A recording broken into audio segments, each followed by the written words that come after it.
Okay guys, yes, so we were being talking about this. तो हमने basically इसमें define किया था सबसे पहले एंथर का स्ट्रक्चर. जब एंथर का स्ट्रक्चर हमने स्टेट किया था,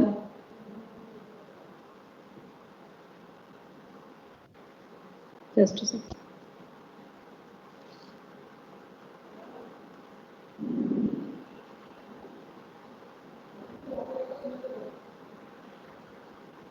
नाउ इन दिस एंथर के स्ट्रक्चर में हमने ये डिफाइन किया कि हमारे पास एंथर के पास एंथर वॉल्स हैं.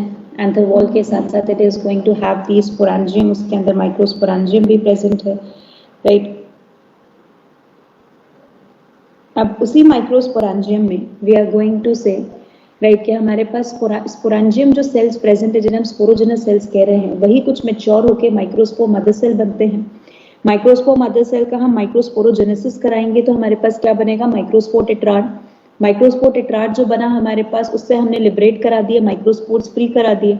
And the microspores which are being formed they will follow the endosporic और इन सीटू जर्मिनेशन हमने कराया उसका, ताकि हम मेल गेमेटोफाइट बना सके which is a pollen grain, right. So now we are having the two main task. सबसे पहले हमें माइक्रोस्पोरोजेनेसिस कराना है ताकि हम माइक्रोस्पोर्स को रिलीज कर सके.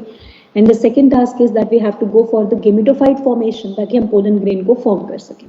Correct everyone, right. So we are going to start first with the microsporogenesis, then we are moving to this. तो हमने टेट्रास्पोरेंजियल डेवलपमेंट पढ़ा था. थीका लॉरिक थीका और उसका मीनिंग समझ आ गया सबको, राइट. लोब का, राइट. फंक्शंस क्लियर हैं पूरे जो हमने फंक्शंस किए थे सेक्रेटरी और ग्लैंडुलर टेपिटम के, राइट. जो सेक्रेटरी और ग्लैंडुलर टेपिटम के थे, हमारे पास न्यूट्रिएंट्स के साथ साथ Ubisch body, pollen kit, callase enzyme, right. तो ये ध्यान रखना है. अमीबॉइड टेपिटम का मेन काम सिर्फ न्यूट्रिएंट्स प्रोवाइड करना by bursting, right, inside the microsporangium, right. अच्छा, उसी के साथ पॉलीप्लॉइडी किस वजह से आती है, बिकॉज ऑफ द एंडोमाइटोसिस की वजह से. It will show the task of the polyploidy in them, right. And then we observe that इसके पास मिडिल लेयर जो प्रेजेंट है हमारे पास वो 2 to 3 लेयर्स थी, लेकिन एफिमेरल नेचर था, means they get degenerated by themselves, right, and don't go for reappearance again, right. और what is the main function of the endothecium?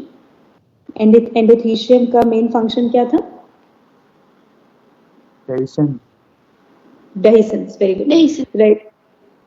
Now we will say it is responsible for the dehiscence, right. dehiscence के लिए responsible है हमारे पास, right. अब हमने कहा dehiscence के लिए responsible है because of the alpha cellulosic fibers present, right, क्योंकि alpha cellulosic fibers आपने दे रखे हैं जिसकी वजह से dehiscence बहुत आराम से इसमें हो सकता है, राइट. अब इसी में ही स्टार्ट करेंगे बेटा सबसे पहला टॉपिक आज का, that is microsporogenesis. A very simple one. Let's begin with this.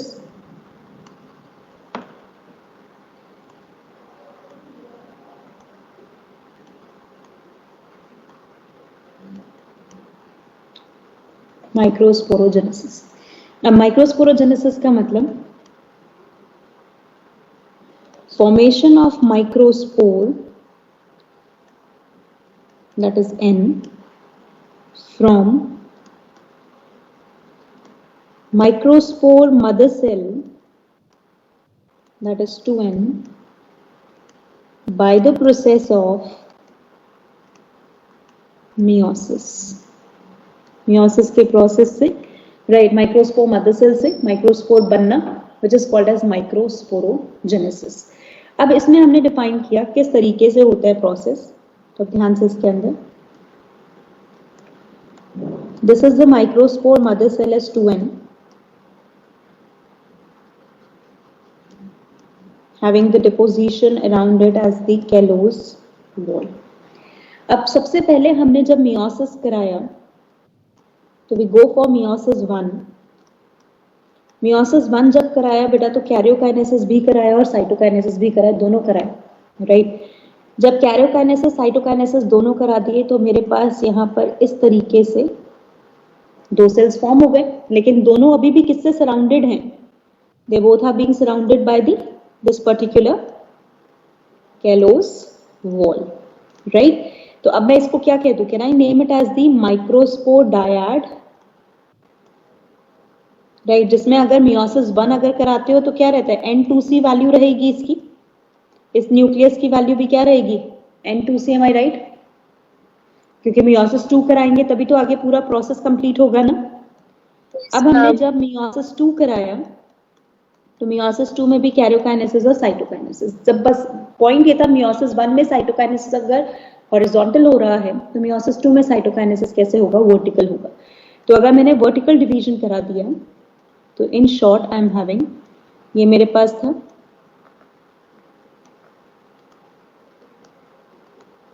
ये मुझे क्या दिख रहा है within the callose wall के, am I having the tetrad now.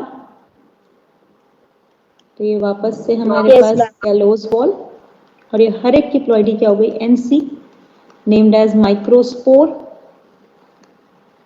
Right, and we name this as the microspore tetrad, right. क्या इसकी shape आइसोबाइलेटरल arrangement की तरह लग रही है जैसे केमिस्ट्री में पढ़ते हो? आइसोबाइलेटरल अरेंजमेंट, आपने दो एपेक्स से काटा, उसको दो एक्सिस से कट किया, right, and you are going to get the same arrangement of the cell, right. तो इसलिए इसको नाम क्या दिया हमने, isobilateral tetrad. Everyone got this point? Yes guys, right.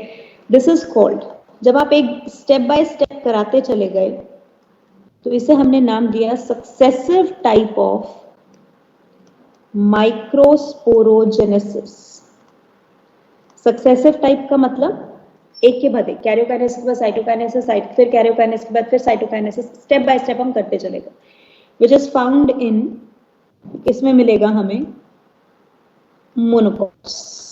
हमने कहा मोनोकॉट्स में हमारे पास फाइंड होगा, करेक्ट, राइट। तो one method that formation of the isobilateral tetrad is there. Another method से दैट, अब दूसरे में देखो हम क्या कहेंगे, we define, we are having the again microspore mother cell as 2n with the callose wall, go for the meiosis 1 but undergo only karyokinesis, cytokinesis नहीं किया, सिर्फ karyokinesis किया। अगर सिर्फ कैरियोकाइनेसिस किया तो आपको क्या दो न्यूक्लियस दिखेंगे? You will find only the two nucleus, कोई वॉल तो बीच में दिखेगी नहीं आपको, क्योंकि साइटोकाइनेसिस तो नहीं किया मैंने यहाँ पर, right. This is again the callose wall. अब मैं इसे कह दूंगी यहाँ पर माइक्रोस्पोर डायड न्यूक्लियाई, क्योंकि सेल तो बना ही नहीं जब साइटोकाइनेसिस नहीं हुआ। मैंने फिर से मियोसिस 2 जब कराया तो मियोसिस 2 कराते हुए वापस मैंने सिर्फ और सिर्फ क्या किया, कैरियोकाइनेसिस। जब कैरियोकाइनेसिस किया तो मुझे दिखा 1 2 3 and 1 nucleus at the back, 4 nucleus दिखे, और चारों न्यूक्लियस में किस पे सराउंडेड हैं, कैलोस वॉल में, राइट। तो this is called as the microspore nucleus, right. Now I go for single cytokinesis, means जब पूरा meiosis 1 meiosis 2 कैरियोकाइनेसिस कंप्लीट हो गया ना, अब मैंने साइटोकाइनेसिस किया। अगर अब मैंने साइटोकाइनेसिस किया तो this is the arrangement of the nucleus that we observe. We found this and the rest is occupied by the center. Arrangement ऐसी दिखेगी। इसमें मैं इसका अगर फुल वॉल आपको बना के दिखाऊं तो वी से कैरियोकाइनेसिस है, के मींस कैरियोकाइनेसिस बेटा। ये अगर मेरे पास स्ट्रक्चर है, हमने कहा ये, this is the one and rest is this, बीच वाला तो पूरा उसका पोर्शन हो गया। अब मेरे पास क्या बन गया, am I having the microspore tetrad now? बन गया माइक्रोस्पोर टेट्राड। बट ये माइक्रोस्पोर टेट्राड कैसा बना हमारे पास, टेट्राहेड्रल टेट्राड। अगर मैं इसको ऐसे अरेंज कर दूं ट्राइंगल में तो आप इसको बिल्कुल टेट्राहेड्रल की तरह ऑब्जर्व कर सकते हो, as this tetrahedral tetrad, right, जो हमने यहाँ पर फॉर्म किया। And this type is called as, इसमें क्या कर रहे हो, साइटोकाइनेसिस एक साथ कराया ना एट द एंड, अगर एक साथ कराया तो it is called simultaneous, at the end simultaneous type of microsporogenesis. One after another कह रहे थे तो हमने क्या नाम दिया था, सक्सेसिव, एक के बाद एक हो रहा है। साइमल्टेनियस इकट्ठा एक साथ करा दिया, right. That is found in dicots. तो आपको मोनोकॉट्स में कौन सा टेट्राड मिलेगा बच्चा? आइसोबाइलेटरल। डाइकॉट्स में कौन सा मिलेगा? टेट्राहेड्रल। याद रहेगा ये पॉइंट अच्छे से।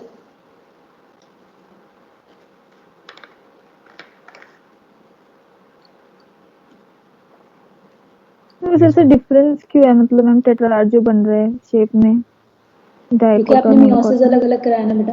मियोसिस एक में सिर्फ कैरियोकाइनेसिस कराया, एक में कैरियोसाइटो दोनों कराया।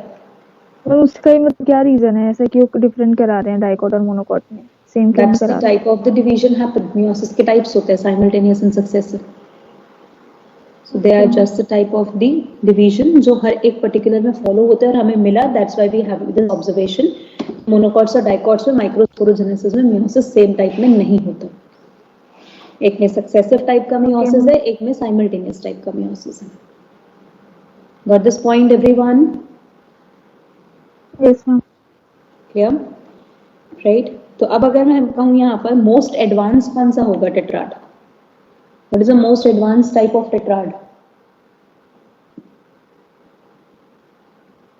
कैन आई से टेट्राहेड्रल या आइसोबाइलेटरल? एडवांस कौन है? मोनोकॉट है डाइकॉट है? सिंपल है, ज्यादा सोचना ही नहीं है। हुआ मोर एडवांस, मोनोकॉट है डाइकॉट? डाइकॉट। कैसे? पूरा प्लांट किंगडम पढ़ लिया उसके बाद भी मोनोकॉट है most advance? Monocot due to septile और कोलेटा। राइट, यही तो गलती की थी इसके उस बेंथम हुकर क्लासिफिकेशन में। राइट, तो basically monocots are the most advance ना। राइट, अगर मोनोकॉट सबसे एडवांस है हमारे पास, तो कौन सा टेट्राड सबसे एडवांस हुआ? टेट्राहेड्रल। आइसोबाइलेटरल बेटा। मोनोकॉट्स में कौन सा मिल रहा है? Isobilateral. Isobilateral tetrad is the most advanced microspore tetrad as found in monocots। जो फीचर मोनोकॉट्स में मिलता है हम वैसे ही कहते हैं वो एडवांस हो जाता है।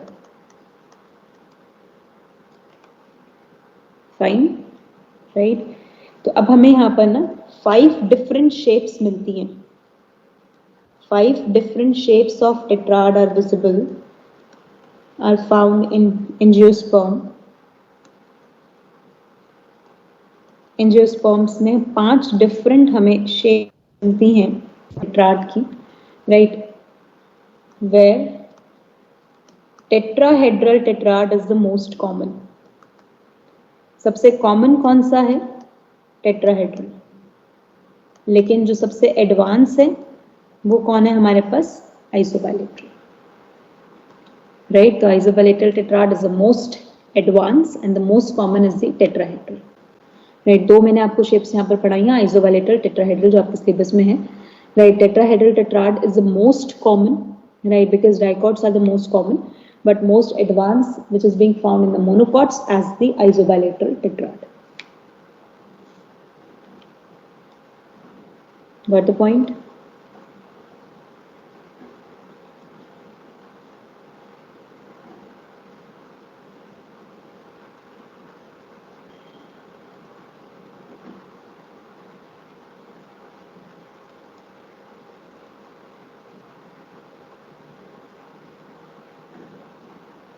कंप्लीट माइक्रोस्पोरोजेनेसिस सबको अच्छे से?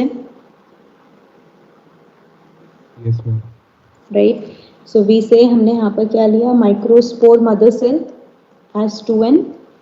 अब इसका क्या करा दिया? माइक्रोस्पोर। अच्छा, एक बार मियोसिस हुआ, 2 बार मियोसिस हुआ? माइक्रोस्पोरोजेनेसिस इंक्लूड 1 मियोसिस और 2 मियोसिस? एक बार, ठीक है। मियोसिस 1 मियोसिस 2 को 2 बार मत समझ लेना बेटा, they are the part of the single meiosis only. Right, तो आपने एक मियोसिस यहाँ पर कराया और इस मियोसिस को can I name as the sporic meiosis? Spore mother cell में जो मियोसिस होता है उसे क्या कहते हैं? स्पोरिक मियोसिस ना। फॉर्म क्या कर दिया आपने यहाँ पर? या तो आइसोबाइलेटरल या फिर टेट्राहेड्रल टेट्राड। इसकी इंपॉर्टेंस तो बस यहीं तक ही है। अब आप क्या करोगे इसमें? Digestion of callose. कैलोस का डाइजेशन किससे हो जाएगा? By callase enzyme. और कैलेज एंजाइम से डाइजेशन होने की वजह से बाहर कौन फ्री हो जाएंगे? आपके माइक्रोस्पोर्स। तो माइक्रोस्पोर टेट्राड की प्लॉइडी भी n, माइक्रोस्पोर मदर सेल की प्लॉइडी n, माइक्रोस्पोर्स की भी प्लॉइडी n। और कितने माइक्रोस्पोर बाहर आ जाएंगे? 4 into माइक्रोस्पोर। हर टेट्राड में 4 माइक्रोस्पोर है ना, 4 माइक्रोस्पोर्स आपके बाहर आ गए। Is this point clear to everyone?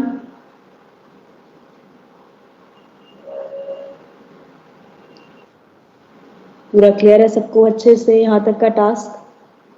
Complete microsporogenesis हम किसे कहते हैं, क्या प्रोसेस है? क्योंकि अब आगे स्टार्ट करेंगे development of male gametophyte. Male gametophyte कैसे बनता है माइक्रोस्पोर से, that we are going to begin now.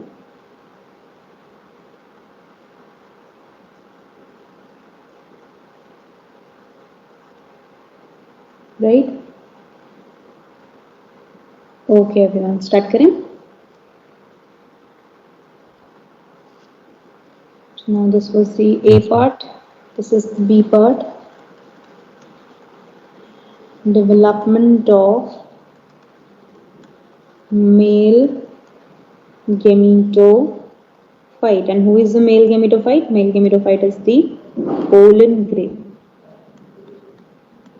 Pollen grain is said to be the male gametophyte. अब उसकी हमें डेवलपमेंट शुरू करें।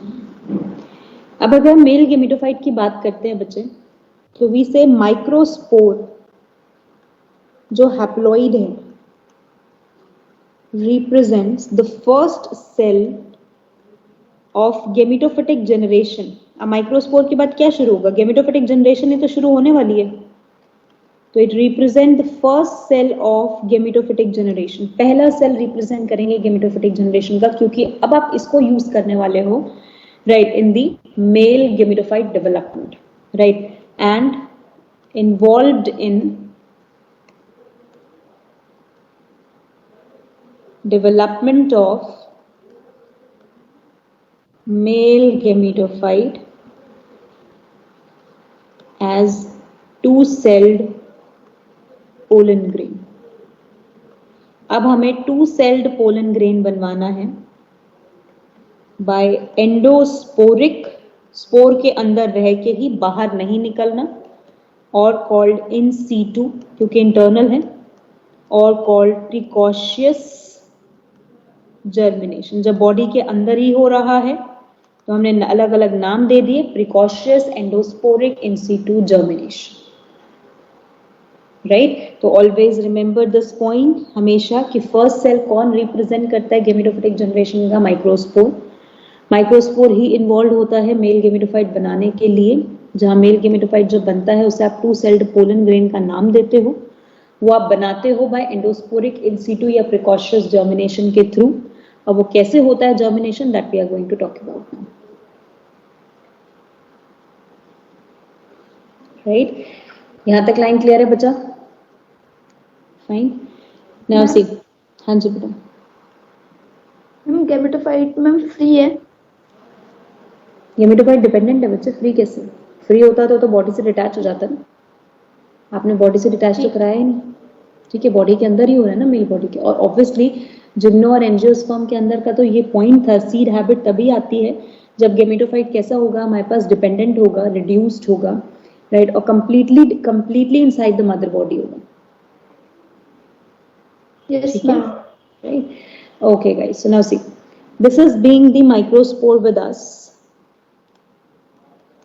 इसके बाहर उसका अपना खुद का पेक्टोसेल्यूलोसिक वॉल है, राइट। अब टास्क क्या होता है? सबसे पहला टास्क होता है increase in cytoplasmic size of microspore. Cytoplasmic size इसका बढ़ना शुरू होता है, और उसी के साथ डिपोजिशन शुरू होता है किसका? ऑफ स्पोरोपोलिन, जो कौन सी बॉडीज में स्टोर किए थे हमने? Ubisch bodies yes ma'am, over the microspore wall. Microspore wall पे यूबिश बॉडी का डिपोजिशन होना शुरू हो जाएगा और साइटोप्लाज्मिक साइज उसका बढ़ने लग जाएगा, राइट। तो अब हमारा यही टास्क है इसका साइटोप्लाज्मिक साइज बढ़ाना है, राइट, और उसी के साथ साथ इसके सरफेस पे ये डिपोजिशन कर देना है यूबिश बॉडीज का, और ये यूबिश बॉडीज किसमें रिच हैं? They are going to be the rich in sporopollenin. तो हमने कहा these are now the Ubisch bodies which are being rich in sporopollen, right? अब हम क्या करेंगे इसमें? We will go for vacuolization, vacuoles बनाना शुरू करेंगे इसमें, right? Vacuolization,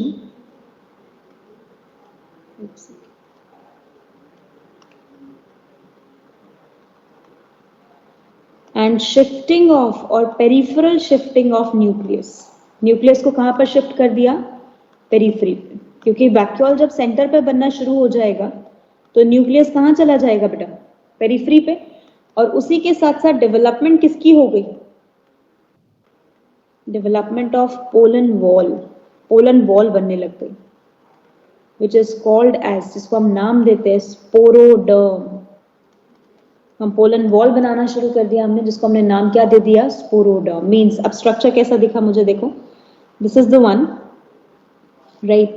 इस अपनी इसकी खुद की लेयर को नाम क्या दे दिया हमने? इंटाइन। जो कौन सी वॉल हो गई हमारे पास? पेक्टोसेल्यूलोसिक layer. Am I right everyone? जो उसकी अपनी खुद की लेयर है उसको आपने नाम दे दिया इंटाइन का। उसके बाद जो उसकी लेयर अब स्पोरोपोलिन की वजह से डेवलप हुई है, that is called as exine, which is called as the sporopollenin layer. But that exine is perforated at 1 or 2 or 3 points, right? किसी एक point पे perforated होती है, and that pore which is being present is called as germ pore, where sporopollenin remain absent. Sporopollen absent remain. A large size vacuole develop, एक large size vacuole develop हो गया, which shift the nucleus at the periphery. Right? अब ये cytoplasm इसका बन चुका है, अच्छा सा वैक्यूल भी बन चुका है, राइट, लेयर भी बन गई जहां इन दोनों को मिला के आपने स्पोरोडर्म का नाम दे दिया, राइट। अब हमारा टास्क शुरू होगा न्यूक्लियस के डिवीजन से। हाँ जी गाइस, यहां तक पॉइंट समझ आया सबसे पहले, राइट। तो first function is to have the sporopollenin in deposition so that the exine layer will be formed. पहले आप बाहर से उसको strengthen up करोगे, उसका साइटोप्लाज्म अच्छा खासा बढ़ाओगे, राइट। उसके बाद आप उसका वैक्यूल बना के न्यूक्लियस को पेरिफेरी पे शिफ्ट करके अब डिवीजन की तैयारी शुरू करोगे।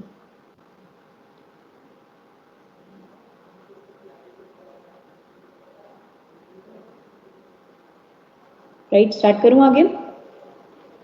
Yes ma'am. नाउ अब हमने क्या कहा? हाँ जी मैम, जो डिवाइडिंग सेल्स होते हैं उसमें तो मैम वैक्यूल बहुत छोटा होता है या फिर नहीं होता? न्यूक्लियस ज्यादा होता है, साइटोप्लाज्म ज्यादा होता है? साइटोप्लाज्म ज्यादा होता तभी तो वैक्यूल बना है बेटा। This is not a meristematic cell ना, we can not apply the property of the meristematic cell. Okay, फिर ठीक है ना, right. Now the third one, we go for unequal mitotic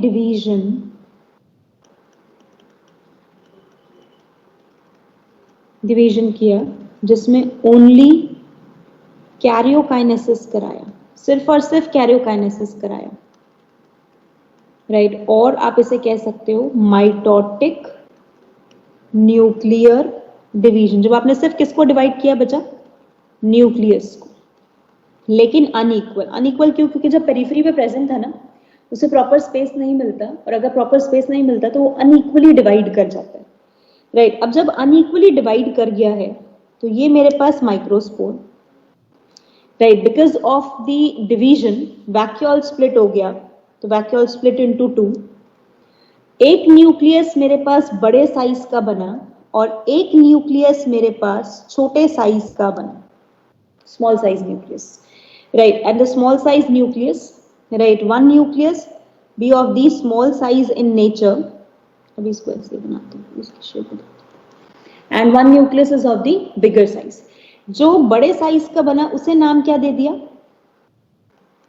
vegetative nucleus और called tube nucleus.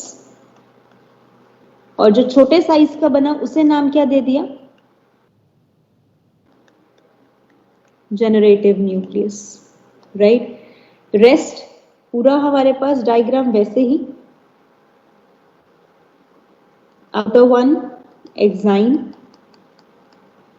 inner intine, and this is the vacuole, right। अब जो process शुरू हुआ उसने कहा कि दो न्यूक्लियस तो आपने उसी के अंदर बना दिए, उसी वॉल के अंदर, तभी देखो इसको नाम दिया एंडोस्पोरिक। स्पोर के अंदर ही सब कुछ हो रहा है, स्पोर से बाहर हम गए ही नहीं, स्पोर को हमने बर्स्ट कराया ही नहीं, everything is working inside the spore only, that's why called endosporic और इन सीटू।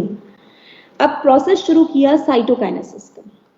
जब साइटोकाइनेसिस का प्रोसेस शुरू हुआ तब एक प्रोसेस यहाँ पर शुरू हुआ कि जब कैलोज वॉल हमने तोड़ी थी ना कैलेज एंजाइम से, थोड़ा थोड़ा सा ना कैलोज का मटेरियल बच गया था, लिटिल बिट कैलोज के मटेरियल ने आके एक यहाँ पर एक कैलोज ब्रिज बना दिया, बहुत हल्का लाइट सा एक कैलोज ब्रिज बना दिया, राइट। तो this is called as the callose bridge.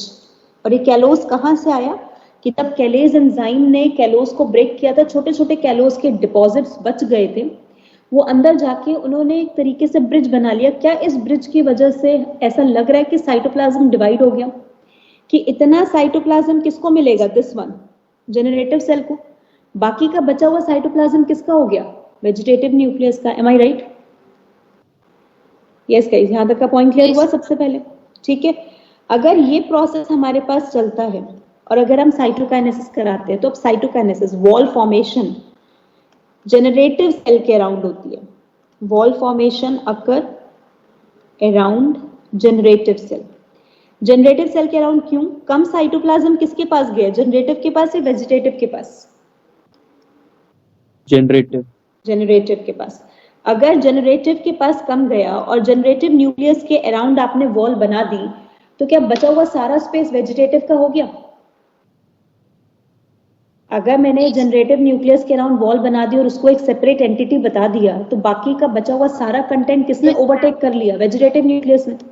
तो वेजिटेटिव न्यूक्लियस वेरी क्लेवर, उसने जनरेटिव न्यूक्लियस को अपना उसका साइटोप्लाज्म दे दिया डिवाइड करके, राइट। और उसके बाद अपना जो है उसको बोला कि भाई वॉल फॉर्मेशन शुरू करो, उसने वॉल बनाना शुरू कर दिया, उसने वॉल बना दिया एंड देन से this is mine, right, this is the cytoplasm which you have, right. आपके पास जो साइटोप्लाज्म वो आपका हो, बाकी सब कुछ दे, राइट। तो अगर ऐसा होता है तो अब हमें स्ट्रक्चर कैसा दिखेगा जो हम साइटोकाइनेसिस कर रहे हैं, जो हमने वॉल फॉर्मेशन किया यहाँ पर, राइट। तो वी से ये तो हमारे पास वेजिटेटिव न्यूक्लियस हो गया, जो पूरा सेल ही वेजिटेटिव सेल कहलाया जाएगा, right. And this is the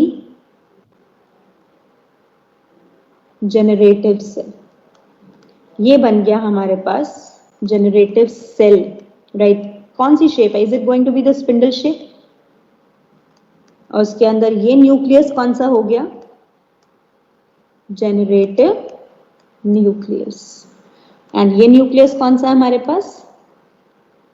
vegetative nucleus. What is the ploidy of the vegetative nucleus? Ploidy क्या होगी इसकी? एन। और जनरेटिव सेल की भी प्लॉइडी क्या हुई? एन। माइटोसिस ही हुआ ना, मियोसिस तो नहीं कराया। कैलोज वहीं पर टूट के बिखर गया और छोटे छोटे से कैलोज के डिपॉजिट्स यहाँ आपको ऐसा अंदर दिख रहे होंगे, छोटे छोटे से डिपॉजिट्स कैलोज के होंगे, राइट, जो बाद में काम आने वाले हैं अभी हमारे। तो callose deposits, right, during the pollen tube formation they are being required, right. अब इसके अराउंड हमने कहा we have the formation of, हमारे पास एक्साइन प्रेजेंट है,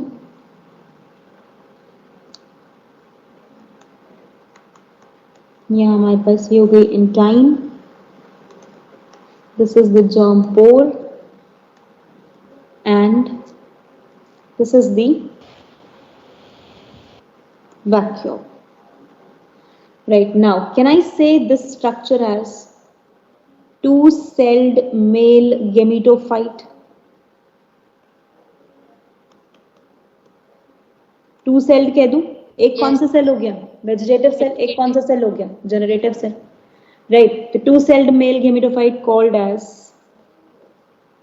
pollen grain.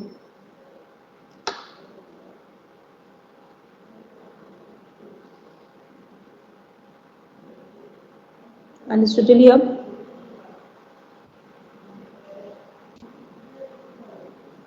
Yes ma'am. Complete है ये पूरा टास्क अच्छे से.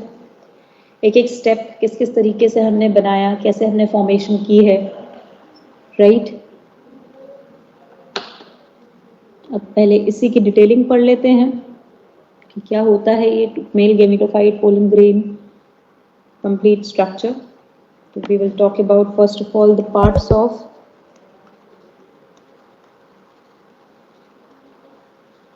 two-celled male gametophyte. And remember guys, two-celled male gametophyte is called pollen grain. तो जब भी क्वेश्चन में pollen grain लिखा है, means talking about two-celled male gametophyte, right? Okay, everyone. So the first part, sporoderm, right? Sporoderm को हम नाम क्या देते हैं? Pollen wall. फ्लोइडी क्या हो गई? एन. हर चीज पोलन की एन होगी, right. Pollen wall sporoderm comprises of कितनी लेयर से कंप्राइजेस है? 2 layers as outer exine and inner intine, right. अब अगर हम एक्साइन की बात करें, राइट, तो वी से exine show the deposit of sporopollenin, and sporopollenin is considered as one of the hard substance resistant derivative of carotenoid. hard resistant derivative है बेटा carotenoid का, right, which is resistant to the action of, किसके action से resistant है? enzyme temperature, right, resistant to the action of temperature, pressure, organic acid, enzymes, because of which cannot degrade easily, degrade नहीं कर सकते, hence provide, क्या provide करता है? Fossilisation activity. What is the meaning of fossilisation? कि pollen can be preserved as fossil. ठीक है, right. तो हमने कहा fossilisation simply means preservation of pollen as fossil. Fossil के तरीके से आप पोलन को प्रिजर्व कर सकते हैं. That's one of the main function of the enzyme, right? Right. Next one, different sculptures or patterns of enzyme layer. Patterns कैसे कैसे हैं? हमारे पास हर फैमिली के पोलन को अगर आप ऑब्जर्व करोगे तो उसके स्ट्रक्चर पे, आउटर सरफेस पे कोई ना कोई एक पर्टिकुलर डिजाइन, कोई स्कल्पचर, कोई आर्किटेक्ट टाइप दिखेगा, राइट. कोई आपको दिखेगा कि अलग सा कुछ पैटर्न बना हुआ है, अलग सा कुछ स्ट्रक्चर बना हुआ है उसके ऊपर, राइट. तो डिफरेंट स्कल्पचर और पैटर्न ऑफ एक्साइन लेयर, जो एक्साइन लेयर के बनते हैं हमारे पास over pollen, play taxonomic significance. Taxonomic significance as specific for particular family. एक पर्टिकुलर फैमिली के लिए आपको क्या मिलेंगे? ये स्पेसिफिक. पॉइंट समझ आया सबको? राइट.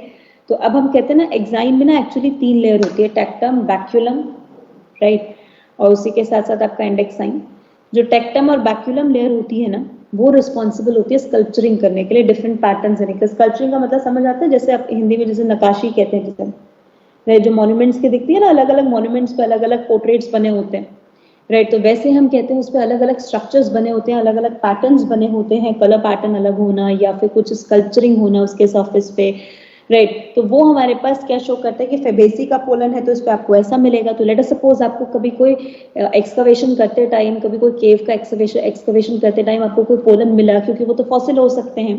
तो अगर आपको पोलन मिला है, यू वांट टू आइडेंटिफाई कि कौन सी फैमिली से बिलोंग करते हैं, you can identify like this, right. आप इस तरीके से आइडेंटिफाई कर सकते हो, okay this is being the one, ये इससे बिलोंग करते होंगे, राइट। तो आप उस चीज से पूरी तरीके से आइडेंटिफाई कर सकते हैं, right, by this. Got this point now? Clear? Yes, ma'am. Right. Now, next one. Exine is a rupture at 1 or 3 points called as, जिसे हम नाम क्या देते हैं?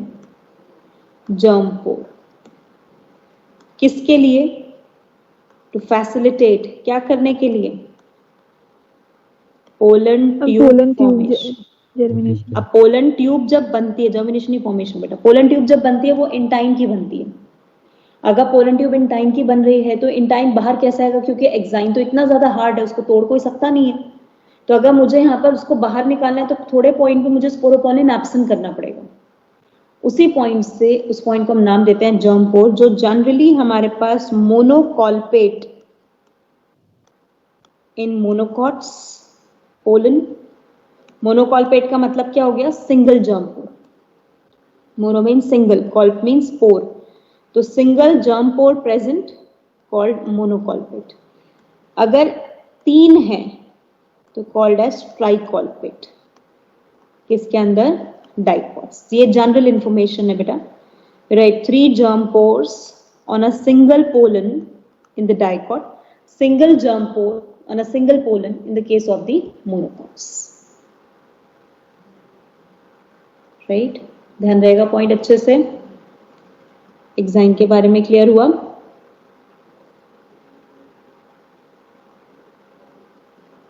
Yes, ma'am. गुड। अब एक्साइन के बाद हमारे पास आता है next one, that is called intine, right. अब इंटाइन कैसी है? हमारे पास इनर लेयर है, तो we say intine, intine is the inner protective layer made up of, किसकी बनी है?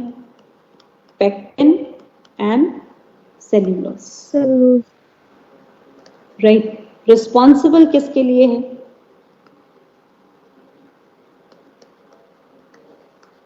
Pollen tube development. Pollen tube का अगर डेवलपमेंट करना है तो intine is going to be responsible for the task. याद रहेगा पॉइंट? अच्छा, अब अगर आपसे कोई पूछे कि एक्साइन और इंटाइन में किसका ओरिजिन कैसा है, इंटाइन कैसा ओरिजिन है, इसका ओरिजिन कैसा होने का मतलब गेमिटोफिटिक है या स्पोरोफिटिक है, और एक्साइन का ओरिजिन कैसा है? थोड़ा सा सोचो फिर बताना मुझे। मैम एक्साइन का स्पोरोफिटिक और इंटाइन का गेमिटोफिटिक। कैसे कैसे? मैम एक्साइन मैम उससे आया ना, टैपेटम, विश बॉडी से। यूबिश बॉडी से टैपेटम से। टैपेटम किसका पार्ट है? स्पोरोफिटिक बॉडी का या गेमिटोफिटिक बॉडी का? स्पोरोफिटिक का। तो अगर हमने कहा exine is sporophytic in origin,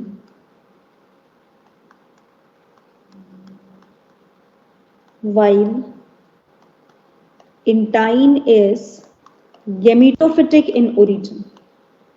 Is it right? क्योंकि इंटाइन गेमिटोफिटिक कैसा है? ये तो माइक्रोस्पोर की खुद की लेयर है ना। अगर यहीं टॉप पे देखो तो यहाँ मैंने क्या लिखा था कि भाई माइक्रोस्पोर की खुद की लेयर थी पेक्टोसेल्यूलोसिक वॉल, जो इंटाइन में कन्वर्ट होगी। आपने इसको नाम दे दिया इंटाइन, राइट। तो बेसिकली ये तो माइक्रोस्पोर की खुद की लेयर है ना। तो gametophytic in origin means sporophytic क्यों कहा? Because originated from tapetum based secretion. Tapetum based secretion, tapetum से हुई secretion, उससे बना है हमारे पास, right? और ये गेमिटोफिटिक क्यों? Because originated from, ये किससे originate हुआ हमारे पास? Microspore wall, or microspore is the first cell of the gametophytic nature. Right? Got this thing everyone? Sporoderm clear हुआ अच्छे से? First part.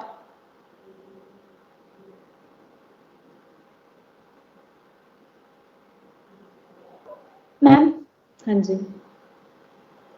Ma'am intine ma'am वो पोलन ट्यूब बनाने के लिए क्यों रिस्पॉन्सिबल है? वो तो वेजिटेटिव सेल्स बनाते हैं. पोलन ट्यूब को ग्रो कराते हैं बेटा, बनाते नहीं हैं. अच्छा vegetative cell are only responsible for the growth of the pollen tube. Development के लिए पोलन ट्यूब जो बननी है, जो पोलन ट्यूब को केमिकल नेचर देना है, वो इंटाइन है. इंटाइन ही तो बड़ा होकर पोलन ट्यूब बनता है. कंप्लीट यहाँ तक बचा point. Intine is the one, right, which elongate to become the pollen tube and to allow the growth of the pollen tube. That's the function of the vegetative cell. Okay. ठीक है, right? Yes, guys. So the first part clear. Sporoderm done. अब next हमारे पास क्या present है इसके अंदर? Vegetative और tube nucleus. हमारी NCERT ना बेटा सेल भी लिख देती है, क्योंकि वो खुद ही पूरा एक सेल है, तो हम ले सकते हैं उसका नाम सेल भी. राइट, तो वेजिटेटिव और ट्यूब न्यूक्लियस. कैन आई से प्रोमिनेंट एंड लार्ज स्ट्रक्चर? सबसे बड़ा स्ट्रक्चर है ये पोलन ग्रेन का.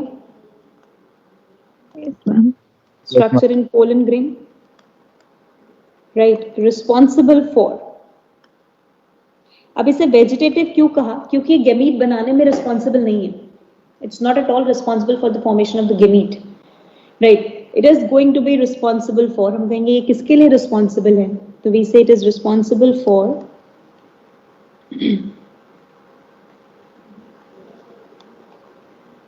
apical and tip growth of pollen tube inside style. Style के अंदर जो पोलन ट्यूब की ग्रोथ हो रही है, उस ग्रोथ को कराने के लिए जो रिस्पॉन्सिबल है, that is vegetative nucleus. Vegetative nucleus responsible होता है उसकी टिप ग्रोथ, एपेक्स की तरफ, because this is called as the tube apex, pollen tube apex. तो पोलन ट्यूब की ग्रोथ को एपिकल और टिप में एज अ टिप ग्रोथ कराने के लिए स्टाइल के अंदर the responsibility is of the tube nucleus. Right, not at all involved in male gamete formation. Male gamete formation में involve नहीं है हमारे पास. Clear everyone? Point समझ आ गया सबको अच्छे से? Yes, ma'am. ठीक है. अब इसी के बाद थर्ड स्ट्रक्चर हमारे पास आया, generative cell. Small sized, spindle shape cell floating in the cytoplasm of vegetative cell. Am I right? ये लाइन सबको क्लियर होती है? Yes ma'am. यस. अगर पूरा सब कुछ अंडरटेक्स वेजिटेटिव न्यूक्लियस नहीं कर लिया था, तो जनरेटिव सेल ही तो एक छोटा सा सेल बना जिसने अपनी वॉल बनाई. तो इट इज लुकिंग लाइक कि generative cell is floating in the cytoplasm of the vegetative cell. Vegetative cell के साइटोप्लाज्म में फ्लोट कर रहा है. स्मॉल साइज्ड है, स्पिंडल शेप है, और रिस्पॉन्सिबल किसके लिए है? Right, it is going to be responsible for male gamete formation. Male gamete formation. Right, तो अब यही जनरेटिव सेल हमारे पास, इसको मैंने सर्कल बनाया है, बट यही जनरेटिव सेल हमारे पास डिवगो करता है equal mitosis and follow up the complete two same size, बिल्कुल नियरली सेम साइज्ड होते हैं. Right, same sized, non motile, amoeboid male gametes. तो दिस इज इक्वल माइटोसिस बेटा। पहला हमने कौन सा किया था, अनइक्वल, यहाँ इक्वल किया, अगर इक्वल करेंगे तो क्या बनेगा हमारे पास, सेम साइज ना, राइट, तो nearly same size, non motile amoeboid male gamete, right, from the generative cell.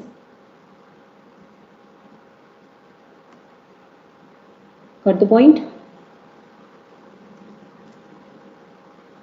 Yes, ma'am. Right. तो ये हम डिफाइन करते हैं एज दी जनरेटिव सेल और the two celled male gametophyte. अब जो हमारे पास टू सेल्ड मेल गेमिटोफाइट है,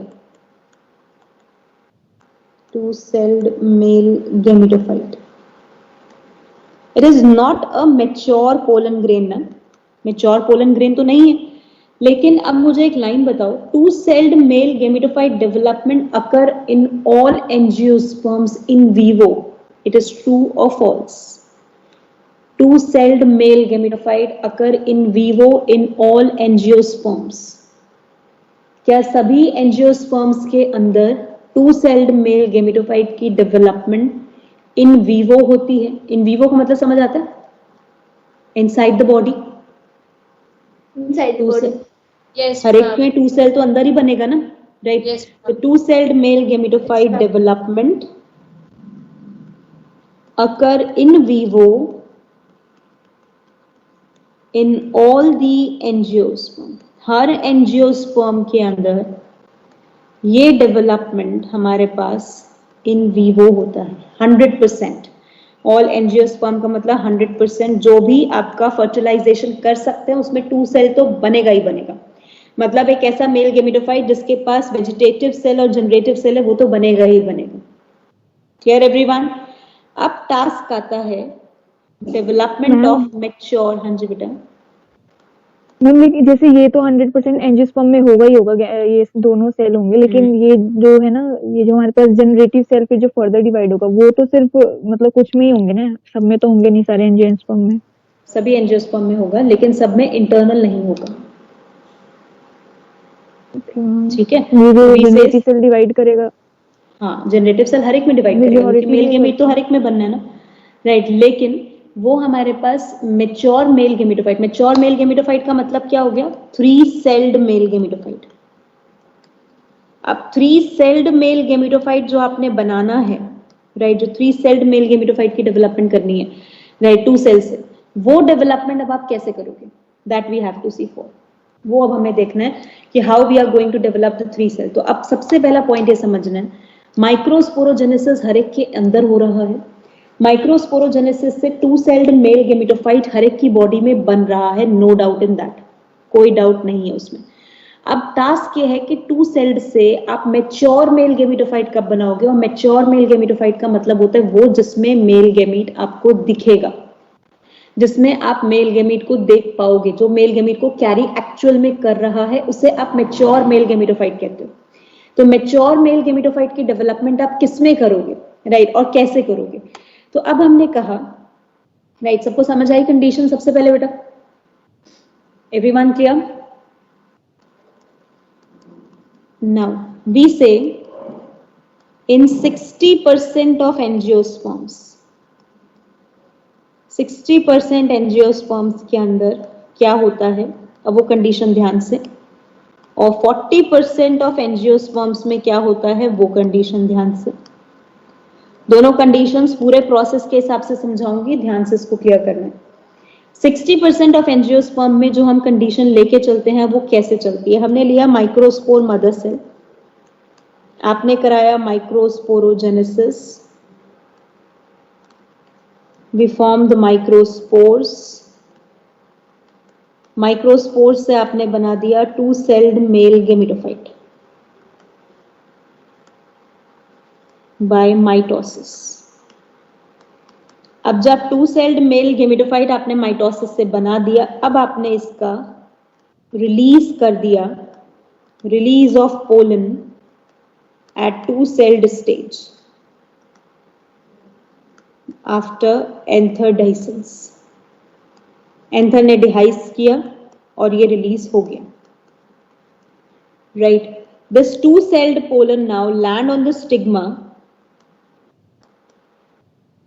and follow pollen tube formation, pollen tube बना, ठीक है। पोलन ट्यूब बनने के बाद इन द पोलन ट्यूब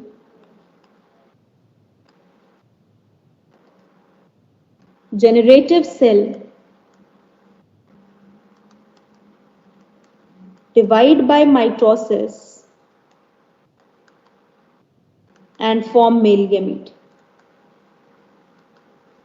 और इस वजह से अब हमारे पास डेवलपमेंट हुई 3-celled male gametophyte. Point clear हुआ? तो आपने यहां से लेके बेटा यहां तक का प्रोसेस तो किसमें कराया? In male body, right. ये टास्क आपका हो गया पॉलिनेशन। ये टास्क आपका जो आगे वाला चल रहा है, ये टास्क किसमें हुआ? Inside pollen tube. Is it fine? तो अब मुझे बताओ, मैच्योर पोलन ग्रेन की डेवलपमेंट कंप्लीटली इन विवो और इन सीटू है या partly in situ and partly ex situ है? 60% एंजियोस्पर्म के अंदर। Is it partly in situ, partly ex situ, or completely in vivo development? Yes. partly Partly. कैसे? Mail body के अंदर तो सिर्फ 2 सेल तक की डेवलपमेंट हुई ना। मेल बॉडी में तो गेमीट बना ही नहीं ना। गेमीट कहां पर बना? फीमेल बॉडी में जाके पोलन ट्यूब के अंदर, राइट। तो we can say the development is partly in situ and partly ex situ। Partly in situ का मतलब partly inside the male body and another part is occurring within the female body, that is outside the male system. Am I right? Complete समझ आया ये task सबको? Yes. ठीक है। Now next point, in the case of 40% of angiosperm, how the scenario occur? Microspore mother cell go for microsporogenesis, produces microspores. Microspore form 2-celled male gametophyte.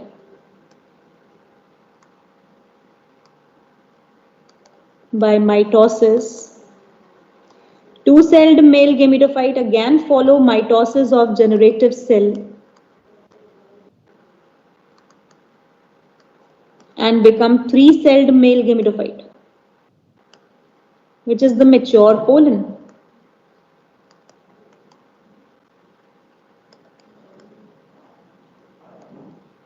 Now this mature pollen release of pollen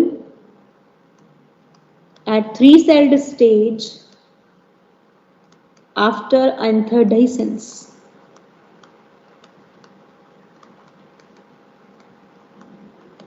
Land on stigma and germinate. Means pollen tube बनी, आगे का process complete. तो अब मुझे बताओ इसमें process कैसे चल रहा है? Completely in situ, completely in vivo, this is inside male body and this is a task called pollination. Yes everyone, got the point? तो इफ आई विल से, अब अगर मैं यहां से इन दोनों को कंपीट करके, अब मैं 3 स्टेटमेंट बोलूंगी और तीनों स्टेटमेंट मुझे जरा ध्यान से समझाना सही है या गलत है। First statement, in 100% of the angiosperm 2-celled male gametophyte development always occur in situ. In 100% of the angiosperm, right, 2-celled male gametophyte development occur in situ in vivo. True है? चाहे आप कोई भी केस उठा लो, 2 सेल तो दोनों के अंदर बन रहा है ना, इन विवो इन सीटू ही बन रहा है ना, right. In 60% of the angiosperm mature pollen grain development follow post pollination development. In 60% of the angiosperm, mature pollen grain development follow post pollination development. Mature pollen grain की development pollination से पहले हुई है या पॉलिनेशन के बाद हुई है? पॉलिनेशन के बाद हुई है। बाद में। और बाद को क्या कहते हैं, प्री या post? Post. Post. Right. In 40% of the angiosperm, mature pollen grain development occur as pre-pollination development. Yes, ma'am. True. Done it? Right. Now, in 40% of the angiosperm, anther dehiscence will cause the release of mature pollen, while 60% of angiosperm cause anther dehiscence, where anther dehiscence cause release of two-celled male gametophyte. Yes, ma'am. ठीक है। 40% में anther Dyson से क्या release हुआ, 3 cell, लेकिन 60% में क्या release हुआ हमारे पास, 2 cell. Everyone got this thing? Number of time NEET repeated statement, number of time, right, NEET ने अलग अलग तरीके से ये स्टेटमेंट करके क्वेश्चन करके पूछा हुआ है, क्योंकि एनसीईआरटी की लाइन है ये, एज इट इज लिखी हुई, राइट, तो we can not ignore it, तो ये ध्यान रखना है पॉइंट। Done M? नोट हो गया ये वाला पार्ट? मैम हाँ जी। तो अभी आपने क्या मैम क्या बोला, ये इम्पोर्टेंट है, वो एक्चुअली आवाज नहीं आ रही थी आपकी मैम। मुझे ये पूरा प्रोसेस जो बताया मैंने, right, because this is given in NCERT as well as a statement. NCERT has given it. That's why NEET number of time asked it in question. एक बार लास्ट में क्या बोला था आपने, क्या कुछ एक्सप्लेन करा था मैम? एक्चुअली मैं वो लाइंस नहीं आ लिख रही रही थी हूँ, आप। मैं लाइंस लिख रही हूँ अभी, राइट। ओके गाइस, कंप्लीट यहाँ तक? नोटेड है सबका?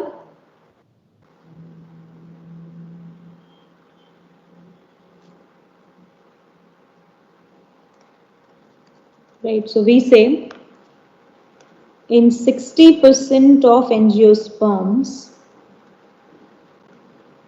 which include mostly dicots, not all dicots बेटा, कुछ dicots 40% के केस में भी आते हैं, कुछ monocots 60 में भी आते हैं, तो mostly dicots. Post pollination development of 3-celled male gametophyte occur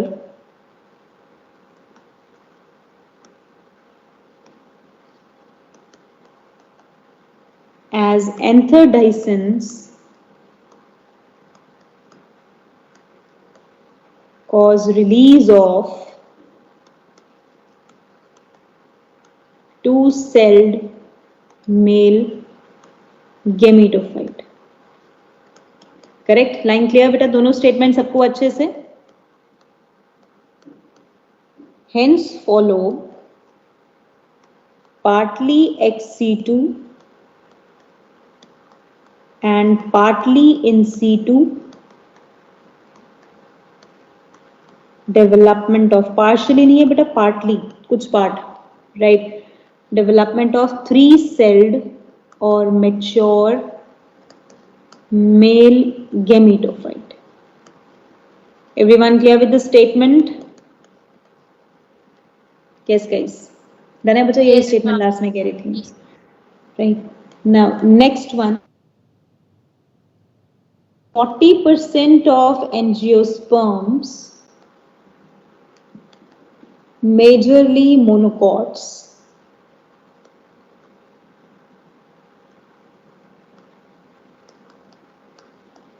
pre-pollination development, pollination से पहले हो रहा है इसीलिए, of 3-celled male gametophyte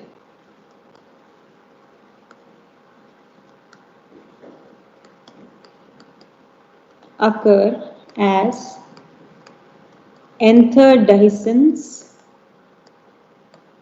cause release of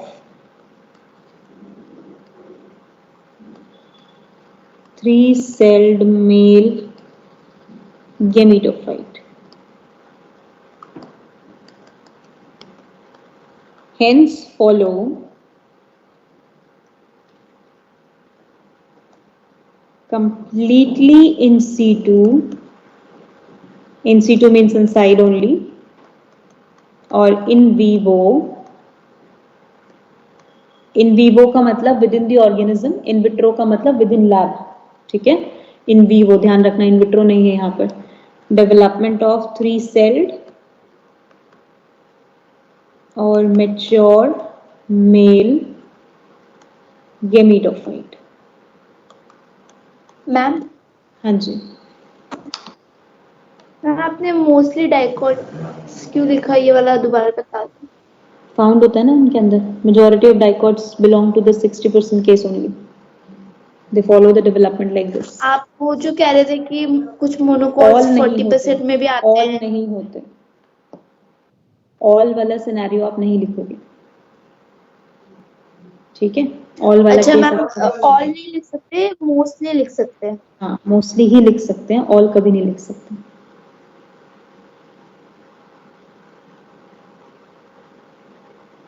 right, completed.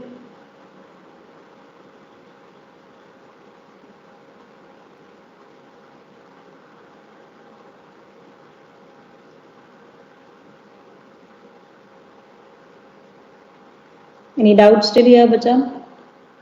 Done with the whole development?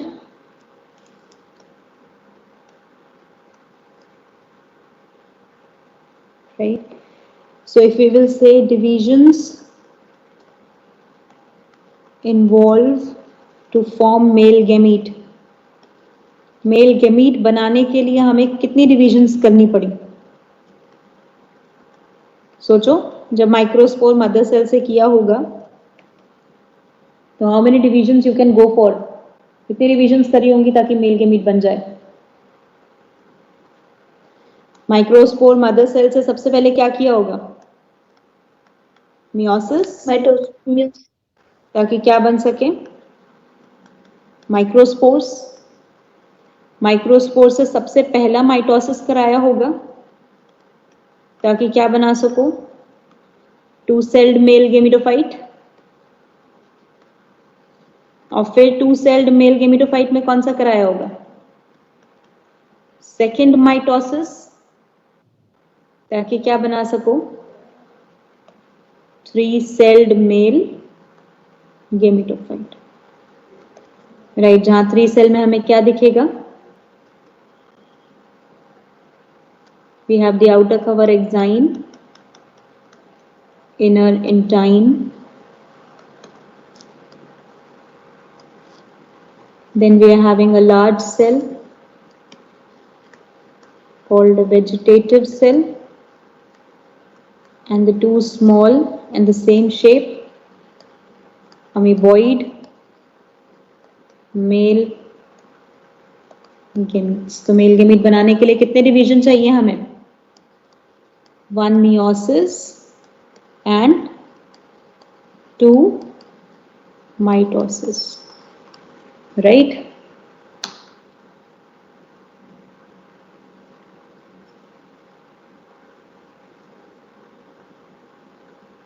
Ma'am callose layer का हटा दी ना, केलेज एंजाइम दे दिया, केलोज लेयर कहाँ से आएगी? वो तो पहले ही हटा दी थी जब माइक्रोस्पोर को फ्री किया तो था। मैम वो जो जनरेटिव सेल्स के आसपास थी, वो तो डिपॉजिट्स की तरह सिंपल साइटोप्लाज्म में मिक्स हो गया उसके, वो तो लेयर है ही नहीं, layer is no more there.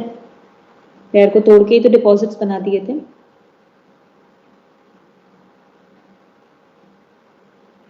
Ma'am वो जो सेपरेट कर रहा था वो भी हट गया। बिल्कुल बच्चे, ये ऊपर लिखा तो था हमने, यहाँ ऊपर क्या देखा था हमने? इसके अंदर कैलोज डिपॉजिट्स बना दिए थे ना, ये कैलोज ब्रिज था। फिर उसके बाद कैलोज डिपॉजिट्स तोड़ दिया था ब्रिज को।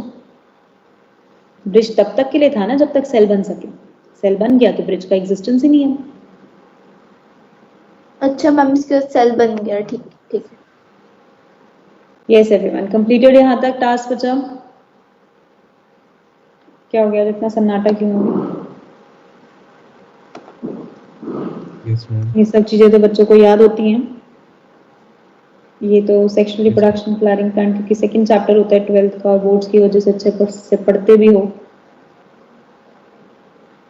तो आज केमिस्ट्री ज्यादा हैवी हो गया, कभी आवाज ही निकल रही। हाँ जी, Yes, Yes, ma'am. ma'am. Yes, अच्छा, ma'am. केमिस्ट्री ज्यादा हैवी हो गया आज। ओके, ऑर्गेनिक शुरू कर दिया क्या सर? Yes, ma'am. तो खत्म है। अच्छा ऑर्गेनिक खत्म है, फिजिकल बाद में कराएंगे, फिजिकल हो चुका है। हम फिजिकल हो चुका, ऑर्गेनिक हो बीच में गया, है। ऑर्गेनिक चल रहा है बीच में। ठीक है, गुड, ओके फाइन। चलो साथ साथ इसमें भी ध्यान देना है, ये भी इम्पोर्टेंट टॉपिक है, ठीक है। 15 मिनट की Yes, ब्रेक ma'am. कुछ अच्छे से खा पी लिया करो। ओके गाइज, नाउ अब हमने कहा ये हमारे पास डिवीजन हो गए, हमने 3 सेल्ड मेल गेमेटोफाइट बना लिया, मैच्योर मेल गेमेटोफाइट बन चुका है मेरे पास। The whole male system is now ready to go for the act of the pollination. तो अब इसके हेवी वेट की वजह से राइट, मेल गेमेटोफाइट जब इतने सारे बन जाएंगे राइट, तो माइक्रोस्पोरेंजियम एक दूसरे के साथ फ्यूज्ड हो जाएंगे, पूरा एक लोब का जो स्टोमियम वाला पार्ट है वो ओपन अप होगा राइट, और एंथर डिहाइस करेगा, पोलन क्या हो जाएंगे बाहर release, and that is a task which is called as the pollination. और पोलन के रिलीज के हमने रिलीज को ही नाम क्या दे दिया एज पॉलिनेशन राइट। तो we say that is basically being the pollination task to be done right. Complete यहाँ तक का टास्क। Yes, ma'am. Stomium is a lip ना, जो एंथर में जहां पर हमने एंडोथीशियम की लेयर थिन दी थी राइट, ताकि वहां से पूरा रप्चर हो सके राइट, तो उसे हम स्टोमियम कहते हैं। तो हमने कहा एंडोथीशियम ब्राइसेंस में वर्क करेगा, हाइग्रोस्कोपिक नेचर की वजह से स्टोमियम ओपन होगा और पोलन ग्रेन आपके बाहर रिलीज हो जाएंगे, that is called as the art called pollination right. कोई पॉइंट इसके अंदर डन है यहाँ तक राइट। अब इसी में बेटा छोटे छोटे 2-3 टॉपिक्स दे रखे हैं as pollen products right, pollen viability right, and pollen banks. तो सबसे पहले आ जाते हैं पोलन वाइबिलिटी के ऊपर। वाइबिलिटी का क्या मतलब होता है? वाइबिलिटी सिंपली मींस कि कितनी उसका लिविंग टाइम है। पॉलिनेशन हो गया ठीक है, पोलन रिलीज हो गए, अब ये तो नहीं है कि पॉलिनेशन हुआ है तो ये टारगेट है कि भाई वहां पर उसको उतने टाइम में पहुंच जाना है राइट। हो सकता है ना पहुंच पाए, हो सकता है पहुंच जाए राइट ना, condition can be both of them ना। हो सकता है कि पोलन जो है हमारे pass on the timely manner उसके ऊपर ही हो जहां पर एक्चुअल में राइट हमारे पास उसको पहुंचना था, और हो सकता है शायद ही ना पहुंच पाए। इसका मतलब कितना पीरियड, मुझे ये पता होना चाहिए मिनिमम पीरियड कितना है जिसके लिए पोलन अपनी जर्मिनेशन को रिटेन करके रखेगा राइट, कि जब वो स्टिग्मा पे लैंड हो तो वो नॉन वाइबल ना हो, it is being viable in nature. जो एक्चुअली वेरिएबल होता है, स्पीशीज टू स्पीशीज वेरी करता है, फैमिली टू फैमिली वेरी करता है, कुछ टेम्परेचर पे भी वेरी करते हैं, ह्यूमिडिटी पे भी वेरी करते हैं राइट। जैसे आपने याद हो सबको, तो राइस और व्हीट के अंदर कितना टाइम होता है पोलन वाइबिलिटी का? That is half an hour. अगर 30 मिनट्स के अंदर अंदर वो लैंड कर गया, 30 मिनट्स के अंदर अंदर वो वहां पर जर्मिनेट करना शुरू हो गया तो ठीक है। अगर 45 मिनट्स हो गए, लैंड हो भी गया सही पोजीशन पे, तो भी कोई फायदा नहीं है, उसका जर्मिनेशन पॉसिबल है ही नहीं राइट, क्योंकि वो क्या हो चुका है, नॉन वाइबल हो चुका है राइट। लेकिन भाई पर लेग्यूमिनेसी के अंदर देखा जाए, दैट इज फेबेसी के अंदर, सोलोनेसी में देखा जाए, रोज फैमिली में देखा जाए, तो वहां पर हम लेके चलते हैं it will go for the several month, अधिकतर बहुत मंथ तक चलते हैं right. So we simply say that it is going to show that viability means, viability क्या लिख दूं मैं यहाँ पर, the period for which pollen grain retain their ability, अपनी एबिलिटी को रिटेन करके रखेंगे, the ability of germination after landing on या on landing on stigma, stigma पे लैंड करने के बाद, landing on stigma, that is called pollen viability, which is going to be highly variable and depend किस पे करते हैं? एनसीईआरटी की लाइंस है बेटा, वो बहुत बार नीट में आ चुकी हैं। Depend on temperature, humidity right, in factors पे भी डिपेंड करते हैं राइट। एग्जाम्पल लेके चलें तो हमने कहा 30 minutes for wheat, rice and majority of cereals के लिए हम फॉलो कराते हैं in several months. We say leguminosae family, Solanaceae family and Rosaceae family, rose family right. यही तो केसेस याद रखने, एनसीईआरटी ने यही रखा, वरना हर एक के लिए अलग अलग होता है, इतना फालतू याद करने की कोई जरूरत नहीं है, ओनली रिमेंबर दीज टू। अच्छा, अब पोलन की वजह से जब पोलन जर्मिनेट होते हैं राइट, जब ये सॉरी पॉलिनेट हो रहे होते हैं, तो during pollination they can also lead to pollen allergy which is called as hay fever right, pollen allergy भी कॉज करते हैं। अच्छा, पोलन एलर्जी कौन से कॉज करेंगे? जो विंड से पॉलिनेट हो रहे हैं या किसी और पॉलिनेटिंग एजेंसी से पॉलिनेट हो रहे हैं? विंड। Ma'am wind wind. से। मैम जो विंड से बिल्कुल, हमने कहा जो किससे हो रहे हैं, अनीमोफिलस पोलन, राइट, मींस जो किससे पॉलिनेट होंगे हमारे पास, विंड से, राइट, वो कॉज करेंगे। और क्या करेंगे basically, right, respiratory problems, right, respiratory problems हो गया, लाइक अस्थमा है, ब्रोंकाइटिस है, इसको कॉज करेंगे to the public. An example is, right, जो मेनली हमारे पास होते हैं दैट इज पार्थीनियम, सबसे बेस्ट, राइट, पार्थीनियम सबको पता है, carrot grass, yes one ma'am. Of the weed, right, contaminant जो वीट के साथ इंपोर्ट हुआ था। एमरेंथस, चिनोपोडियम, इनके पोलन सबसे ज्यादा कॉज करते हैं। अब जहां पोलन हार्मफुल भी हैं, वहीं पर पोलन से बेनिफिट भी है। बेनिफिट कैसे? Because pollen are being rich in the food units, nutrients में रिच हैं, right, they are being, pollen grains are rich in nutrients. अब अगर न्यूट्रिएंट्स में रिच हैं, क्यों? क्योंकि कैरोटीनॉइड्स बहुत ज्यादा हैं इसके अंदर, राइट, तो इसी वजह से क्या होता है, इनके बेसिकली फूड सप्लीमेंट्स की तरह यूज किया जाता है, used as food supplements, right, athletes वगैरह, रेस में हॉर्सेस वगैरह, इन सब के लिए फूड सप्लीमेंट्स की तरह यूज किया जाता है to provide them as the energy source, right. Plus अब पोलन को क्योंकि फॉसिलाइज भी कर सकते हैं, तो we can make the pollen banks also, हम पोलन बैंक्स भी बना सकते हैं। What is the pollen bank meaning?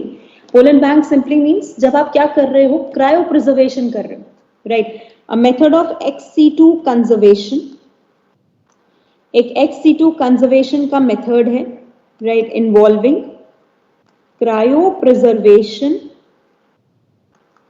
Of pollen.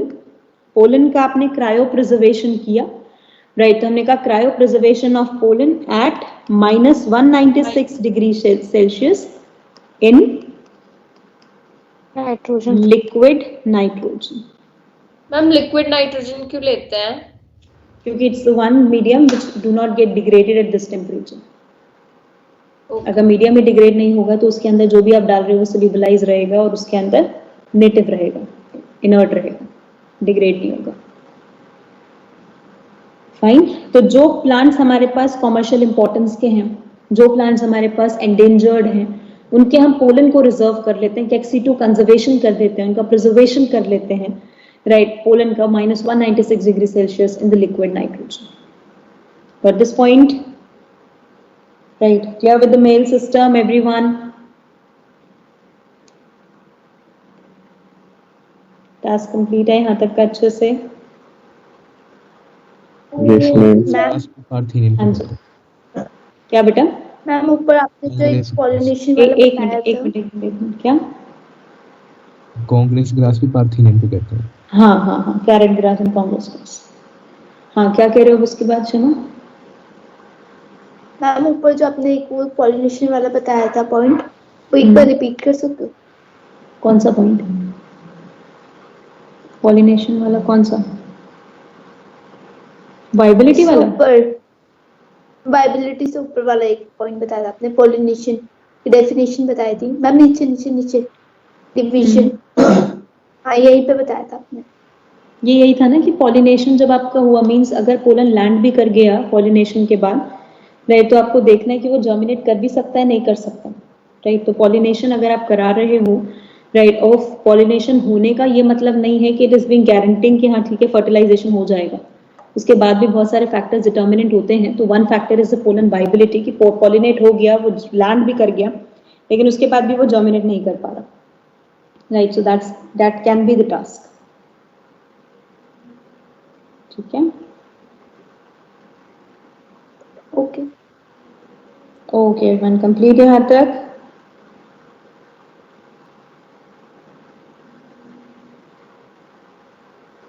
और कोई पॉइंट इसके अलावा? Anything else? Done till here? Okay guys, right, so this is where we completed with the male system. Now moving to the female reproductive system, gynosia. Right, so let's begin with the female reproductive system,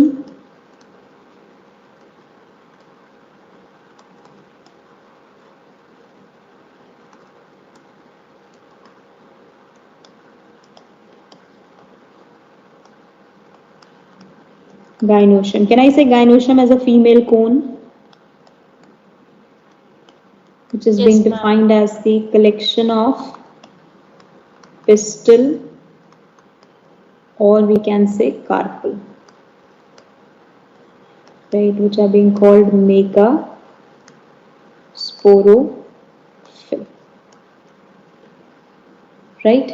अब हम कहें अगर pistil और carpel की बात, तो हमने कहा इन द पिस्टिल और carpel we have the structure as the part called stigma, style, and the another part as the ovary, right, where we will define stigma is the pollen landing platform. It's a landing platform जहाँ pollen land करता है, right. Style is the host of pollen tube, जो pollen tube का host है, and ovary is the fertile part of the pistil, also called as megasporophyll. Fertile part को ही हम main नाम देते हैं, we name megasporophyll, right. Now within pistil जो हमारे पास यहाँ पूरा parenchymatous tissue present है, that parenchymatous tissue is called as, पहले भी डायग्राम हमने मॉर्फोलॉजी में बनाया हुआ है. What we name this parenchymatous tissue as? Nucellus. Ovary में नहीं, parenchymatous tissue को क्या कहते हैं, और ये पार्ट तब है जब मैंने पढ़ाया हुआ भी है, placenta. Placenta. Yes, ma'am. Placenta is the parenchymatous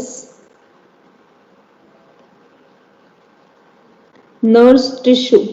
Parenchymatous nerve tissue है हमारे पास जो बना हुआ है, जो present है, which is called as the body of the ovary,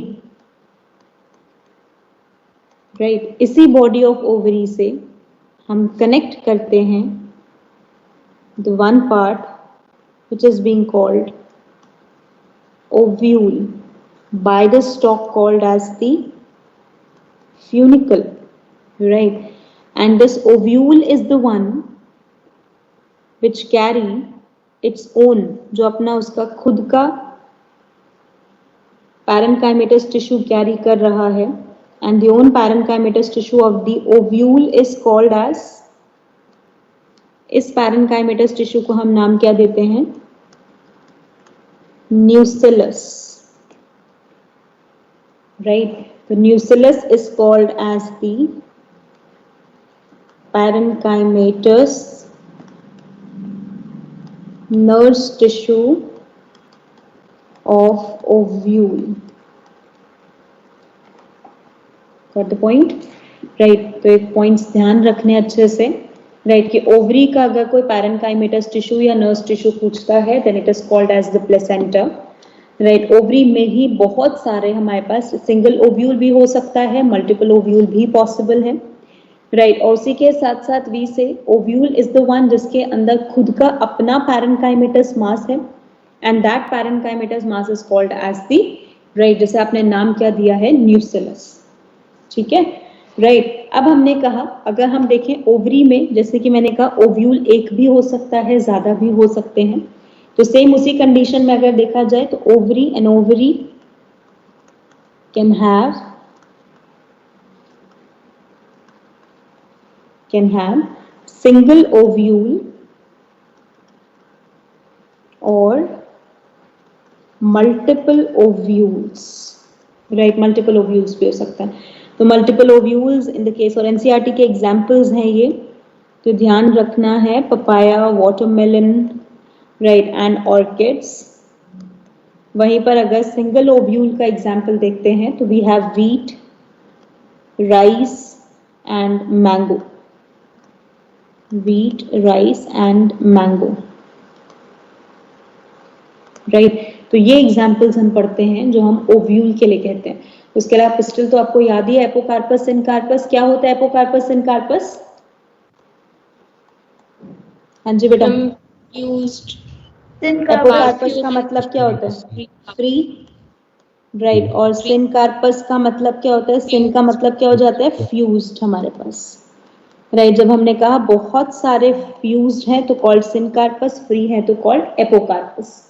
apocarpous का बेस्ट एग्जांपल हम लेके चलते हैं, एनसीईआरटी ने डायग्राम भी मेंशन कर रखा है, माइशीलियम, राइट। एंड सिनकार्पस का एग्जांपल लेके चलते हैं पापावर सोमिनिफेरम और पॉपी प्लांट, पापावर,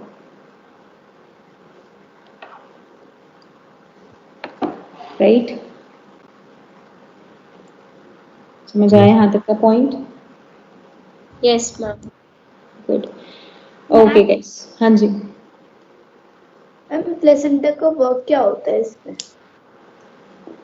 प्लेसेंटा ही जो पूरा टिश्यू बेटा खाली थोड़ी छोड़ोगे ओवरी में, जो नरिशमेंट प्रोवाइड करना है, जिसकी वजह से ओव्यूल को नरिशमेंट मिलेगा, वो कौन है? प्लेसेंटा ही तो है। Placenta is providing nourishment to ovule. Nucleus से नहीं मिलेगा? न्यूक्लियस तो मेगास्पोर को देता है, ओव्यूल को थोड़ी दे रहा है। हर एक का फेट अलग अलग है ना। ओवरी में आपने जो पैरेन्काइमेटस टिश्यू दिया दैट इज प्लेसेंटा, जिसका काम है फूड को स्टोर करना, फूड को प्रोवाइड करना, किसको? ओव्यूल को, राइट। ओव्यूल में जब फूड जाता है तो फूड वो न्यूक्लियस में स्टोर होता है, न्यूक्लियस आगे उस फूड को प्रोवाइड करता है to the megaspore mother cell, to the megaspores, to the embryo sac, right, ताकि एग की डेवलपमेंट बनी रहे उसके लिए, ठीक है। Right. Yes, any other point to anyone?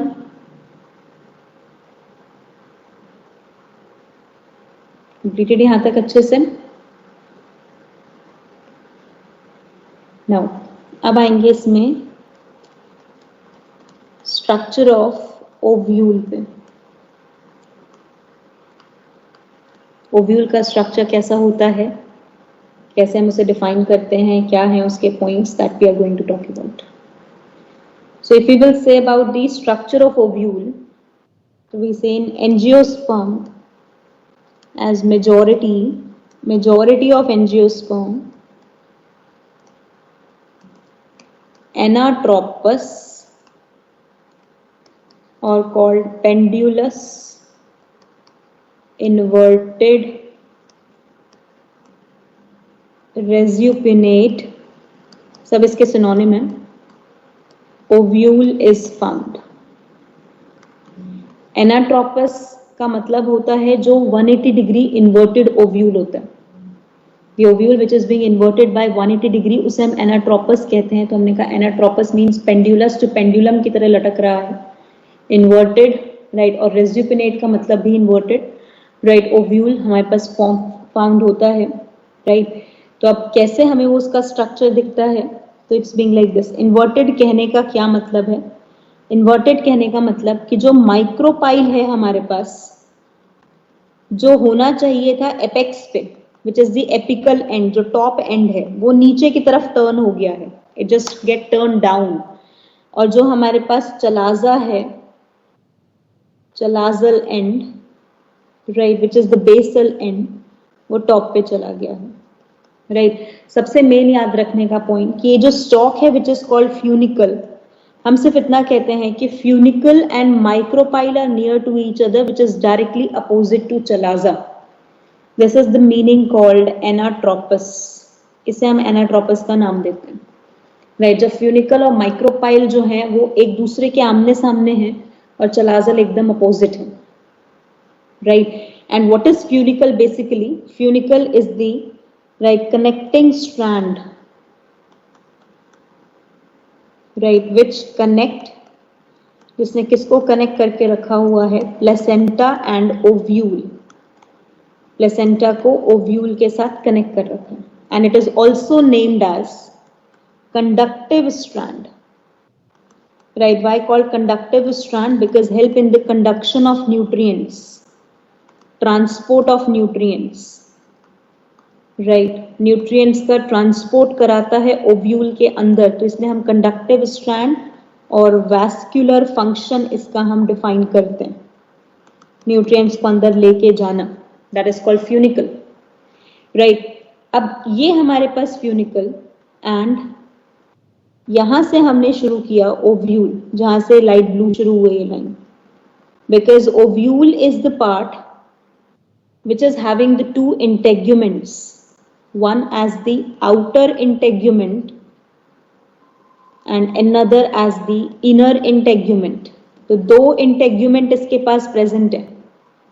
अगर दो integument है तो ओव्यूल को नाम दिया हमने bitegmic, we just name it as bitegmic because of the two ovules. The point at which this hilum is attached, right, is being defined as, जिस point पे ये हाइलम अटैच हुआ है हमारे पास, उस पॉइंट को हम स्टेट करते हैं, सॉरी फ्यूनिकल अटैच हुआ है, उस पॉइंट को हम स्टेट करते हैं hilum. That point is called as hilum.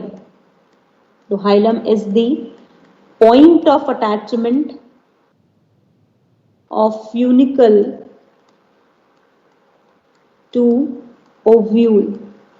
Funicle का ओव्यूल से अटैचमेंट करना, that is called as hilum. कभी कभी ये स्कार फ्यूनिकल थोड़ा अंदर की तरफ एक्सटेंड हो जाता है, sometime, not always. Sometime this funicle get extended inside the ovule, this is called raphe. Some नाम देते हैं raphe, and raphe is called as the extended funicle inside ovule. Only in some of the cases it can be possible. तो जो ऐसे line दिखे उसे हम नाम दे देते हैं Rafi, we just name it as Rafi, right? Now inside this the whole nutrition, जो पूरा इसके अंदर nutritive tissue present है, right, that nutritive tissue which is being there is being the one called as, जिसे हमने define किया है nucellus, right? तो we just name this whole as the nucellus, right, as the nutritive tissue जो अंदर present है। Just a second.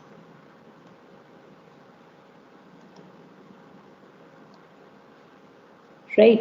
अब इसी nutritive tissue में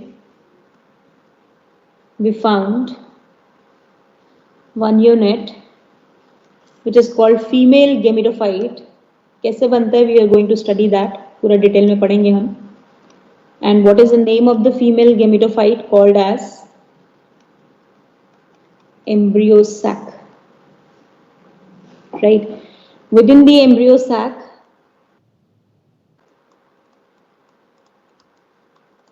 we found the whole structure. Labeling करेंगे इसके बाद में। Yes everyone, completed यहाँ तक ovule का structure। So this is called anatropous bitegmic ovule।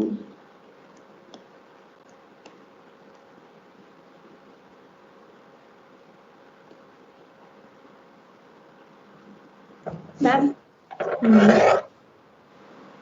एक बार ये वाला बता दो, जो आपने साइड में ये जो स्ट्रक्चर बनाया है, फ्यूनिकल माइक्रोफाइल, फ्यूनिकल जब ऊपर एक्सटेंड, हाँ मैम आपने ये साइड में एकदम बनाया, बेटा मैंने इसका ओरिएंटेशन ही बनाया ना, राइट। मेरे को फ्यूनिकल दिख रहा है, फ्यूनिकल के साथ माइक्रोपाइल दिख रहा है, और उन्हीं के अपोजिट मुझे चलाजा दिख रहा है।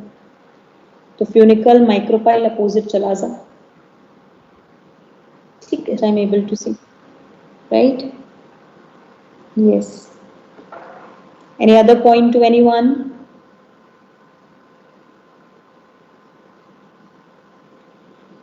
टास्क क्लियर हुआ अच्छे से?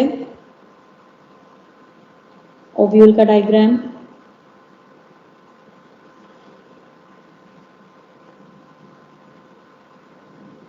Yes, ma'am. Raphe is the extended funicle. कभी कभी फ्यूनिकल ओव्यूल को पेनिट्रेट करके अंदर तक घुस जाता है, तो जब वो अंदर घुसा, थोड़ा सा उसका जो एक्सटेंशन आपको एक्स्ट्रा दिख गया ओव्यूल में, उस एक्सटेंशन को आपने राफी का नाम दे दिया। तो you just name that extension as raphe, ठीक है, right? Yes. Any other thing? Completed. तो अब अगर मैं यहाँ पर कहूँ what are the parts of the ovule, तो ओव्यूल के अगर पार्ट्स देखे जाएं, राइट, तो सबसे पहला तो हमारे पास कौन सा पार्ट हो गया, that is funicle and hilum. Funicle क्या हो गया हमारे पास, स्टॉक, एंड हाइलम क्या हो गया हमारे पास, पॉइंट ऑफ अटैचमेंट, जिस पॉइंट से आपने अटैच किया, correct, right. Next part, integument. Integument जो हमारे पास प्रोटेक्टिव कवर है,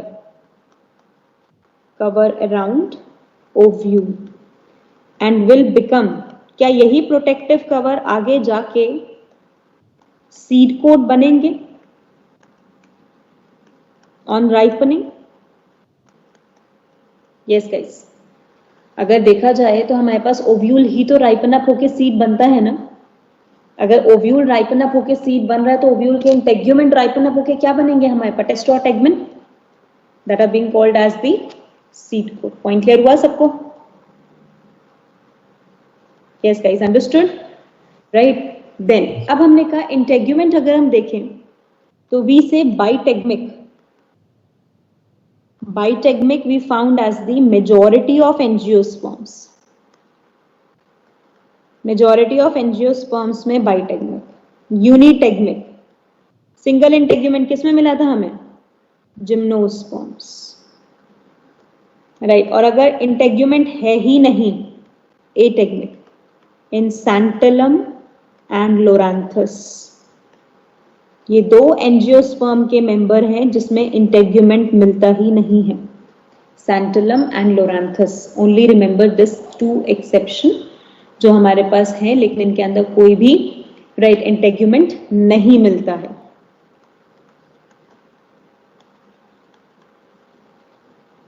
right, next part, micropyle. Micropyle को क्या कह दूं, कैन आई से एपिकल ओपनिंग, ओपनिंग हो गया, और द ओपनिंग फ्रॉम वेयर, जहां से कौन एंटर करेगा, ये ओपनिंग किसके लिए बनाई है हमने, from where, Pollen grain. Pollen. Pollen tube enter. Pollen grain कैसे एंटर कर जाएगा, pollen tube enter, right, pollen tube enter करेगा, राइट। और ओपनिंग क्यों कह रहे हैं, as integument remain absent. Integument नहीं है ना उस पॉइंट पे। देखो जब आपने डायग्राम बनाया तो उसमें भी हमने क्या किए, माइक्रोपाइल की तरफ इंटेग्यूमेंट नहीं दिए ना, चाहे आउटर भी नहीं दिया और इनर भी नहीं दिया, that's just an opening, right. Fourth, chalaza. Chalaza हमारे पास क्या होता है, बेसल एंड, और basal metabolic end, metabolic seat, right. Why called metabolic seat, it is a site of metabolism, सारा मेटाबॉलिज्म यही हो रहा है, and the site of origin of integument, integument यहीं से ओरिजिनेट होता है, तो site of origin of integument, site of metabolism, that is called chalaza, से हम चलाजा का नाम देते हैं, राइट। इंटरनल क्या प्रेजेंट है हमारे पास, nucellus. Nucellus is the parenchymatous nerves tissue, parenchymatous nerves tissue है, इसका काम क्या है, पूरा का पूरा उसको नरिशमेंट प्रोवाइड करना, राइट। एंड फॉर्म किसको करता है, जैसे प्लेसेंटा बॉडी ऑफ ओवरी बना रहा था, न्यूसेलस क्या बनाएगा, बॉडी ऑफ ओव्यूल, ओव्यूल की body, right. And the last one is the embryo sac. And what is the name of the embryo sac, can I say female gametophyte, female gametophyte हो गया हमारे पास, correct. And most commonly, right, generally ये चीज याद रखना, generally an ovule carry single embryo sac, ये general condition है। पॉसिबिलिटी ये भी है कि एक एम्ब्रियो सैक से ज्यादा भी हो सकते हैं, लेकिन मोस्ट कॉमनली एक टाइम पे एक एम्ब्रियो सैक ही फंक्शनल रहता है इसके अंदर।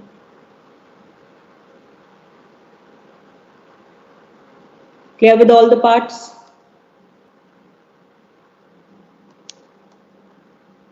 Yes guys, understood till here? Yes, ma'am. Completed है यहाँ तक?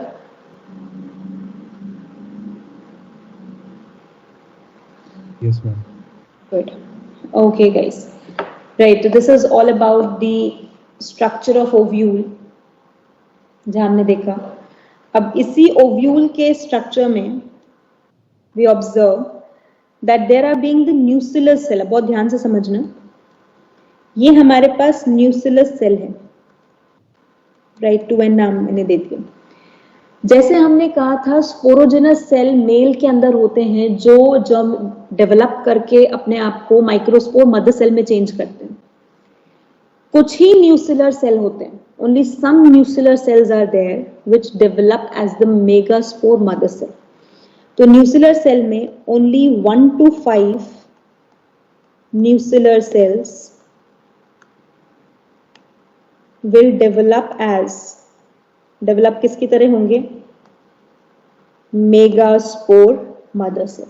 तभी हम कहेंगे ना फीमेल गेमीट की डेवलपमेंट कैसी होती है हमारे पास, less in number as compare to the male gamete, क्योंकि मेल गेमीट की डेवलपमेंट कैसी होती है हमारे पास, बहुत अबंडेंट नंबर्स में मेल गेमीट प्रोड्यूस होते हैं, लेकिन फीमेल गेमीट कैसे प्रोड्यूस होते हैं हमारे पास, लेस इन नंबर। कंप्लीट यहां पर। एंड मेगास्पोर मदर सेल हमारे पास क्या है, megaspore mother cell is being the one which is having prominent nucleus, dense cytoplasm present होगा। और यही मेगास्पोर मदर सेल अब क्या टास्क शुरू करेगा, मेगास्पोरोजेनेसिस।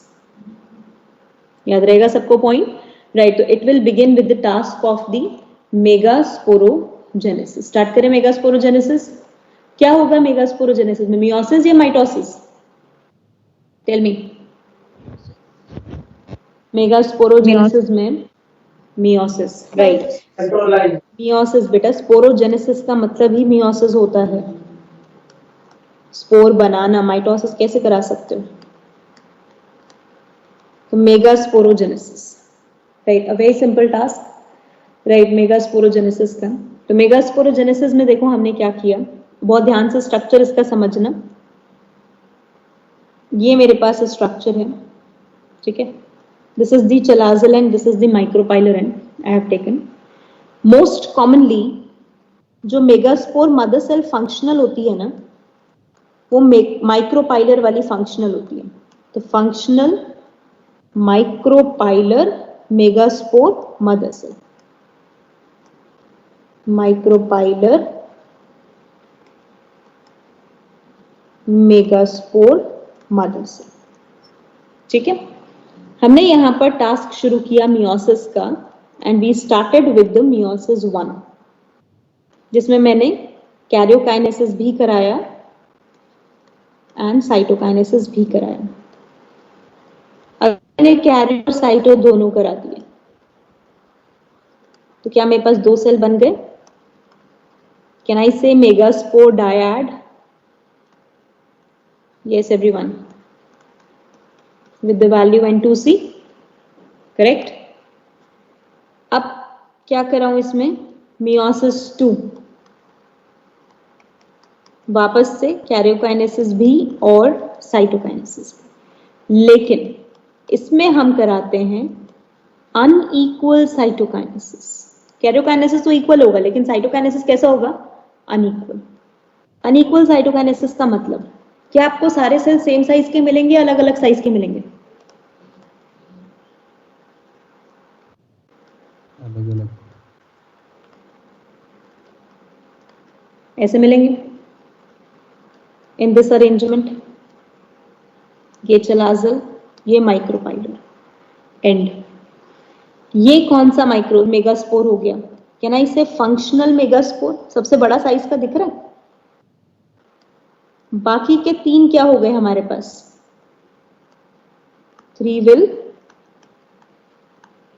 डीजेनरेट। क्यों 3 डीजेनरेट हो जाएंगे, क्योंकि उनके पास पोटेंशियल ही नहीं है ना डेवलप होने का, तो आगे के 3 डेवलप ही नहीं हो पाएंगे।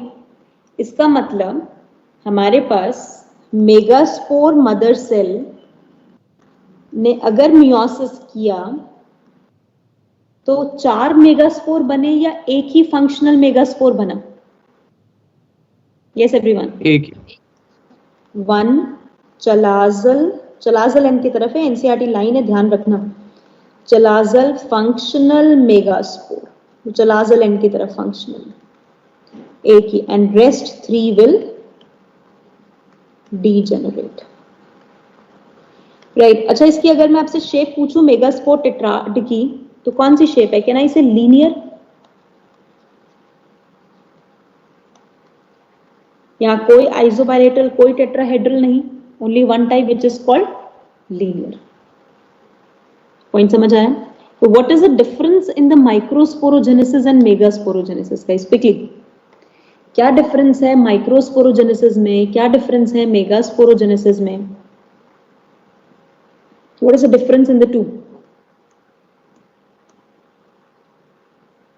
यस, दोनों में क्या डिफरेंस मिलेगा हमें? Yes guys, be active, answer. Why today all of you are being just looking at all the hopeless one together in the class? Question repeat करने का। What is the difference in the microsporogenesis and megasporogenesis? क्या difference है इन दोनों के बीच में? Ma'am उसमें ma'am micro में spore बन रहे, सॉरी करिए। ओके, राइट, तो अगर मैं कहूं one meiosis can generate the 4 products, it is a case of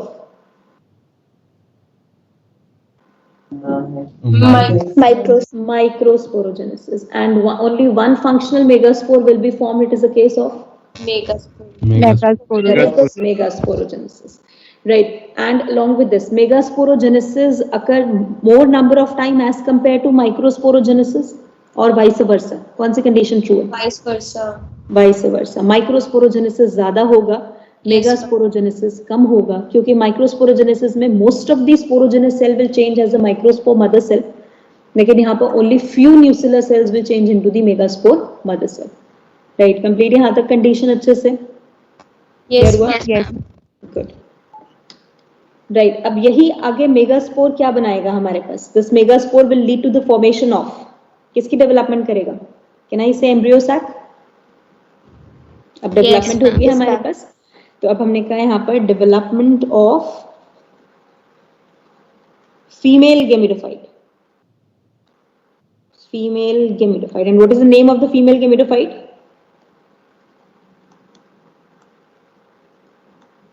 what is the name of the female gametophyte? Embryo cell. Embryo sac. Again endosporic in situ germination, वापस से हम follow करेंगे which is the embryo sac. बहुत simple process है, और इसमें इसका most common type पढ़ रहे हैं हम, the most common type of embryo sac development. Right, बाकी के टाइप्स जो है सिर्फ नाम बताऊंगी, डिटेल नहीं पढ़नी है आपको। Embryo sac development which is being referred as polygonum type।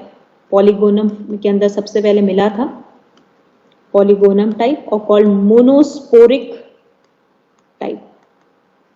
Actually P Maheshwari ने इसके 3 टाइप दिए थे, मोनोस्पोरिक, बाइस्पोरिक, टेट्रास्पोरिक। राइट, जिसमें सबसे कॉमन हमें जो मिलता है वो मोनोस्पोरिक टाइप है, जिसे हम पॉलीगोनम टाइप का नाम देते हैं। राइट, तो most common type it is. Right, start करें प्रोसेस। राइट, सिंपल प्रोसेस है, ध्यान से समझना है एम्ब्रियो सैक की पूरी डेवलपमेंट अच्छे से। नाउ एम्ब्रियो सैक की डेवलपमेंट अगर देखते हैं बेटा, तो how we progresses, this is the megaspore. कौन सा मेगास्पोर है ये? कैन आई राइट ये चलाजल एंड ये micropylar end, because it is the functional megaspore. कौन सा फंक्शनल होता है हमारे पास? चलाजल एंड वाला। और मेगास्पोर मदर सेल कौन सी फंक्शनल होती है हमारे पास? माइक्रोपाइलर एंड वाली। ठीक है, राइट। अब हमने स्टार्ट किया प्रोसेस, सबसे पहला माइटोसिस कराया। बट अब जो आप माइटोसिस करा रहे हो ना बेटा, that is mitotic nuclear division. Meaning बताओ जरा इसका। Mitotic nuclear division, only karyokinesis will occur, cytokinesis won't occur. Right, अब अगर सिर्फ कैरियोकाइनेसिस होगा तो क्या मेरे पास 2 न्यूक्लियस बन गए? We have the binucleated structure. Right, binucleated structure बन गया। Right, again C and M। C का मतलब बेटा चलाजल, M का मतलब माइक्रोपाइलर। अब मैंने सेम ऐसे ही आगे second and third mitotic nuclear division, 2 mitosis और करा दिया। टेल मी कौन सा स्ट्रक्चर बनेगा?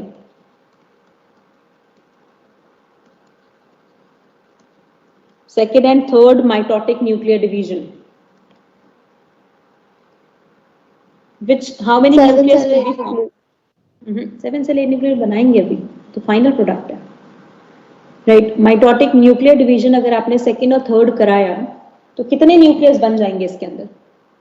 8 राइट, 4 8 बेटा। जब आप एक माइटोसिस कराओगे तो 2, दूसरा माइटोसिस कराया 4, तीसरा माइटोसिस कराया 4 से कितने बने? 8। yes right, so we have the formation of total 8, कितने हो गए? 6 2 8, हाँ, right, तो we says octa nucleated structure, right।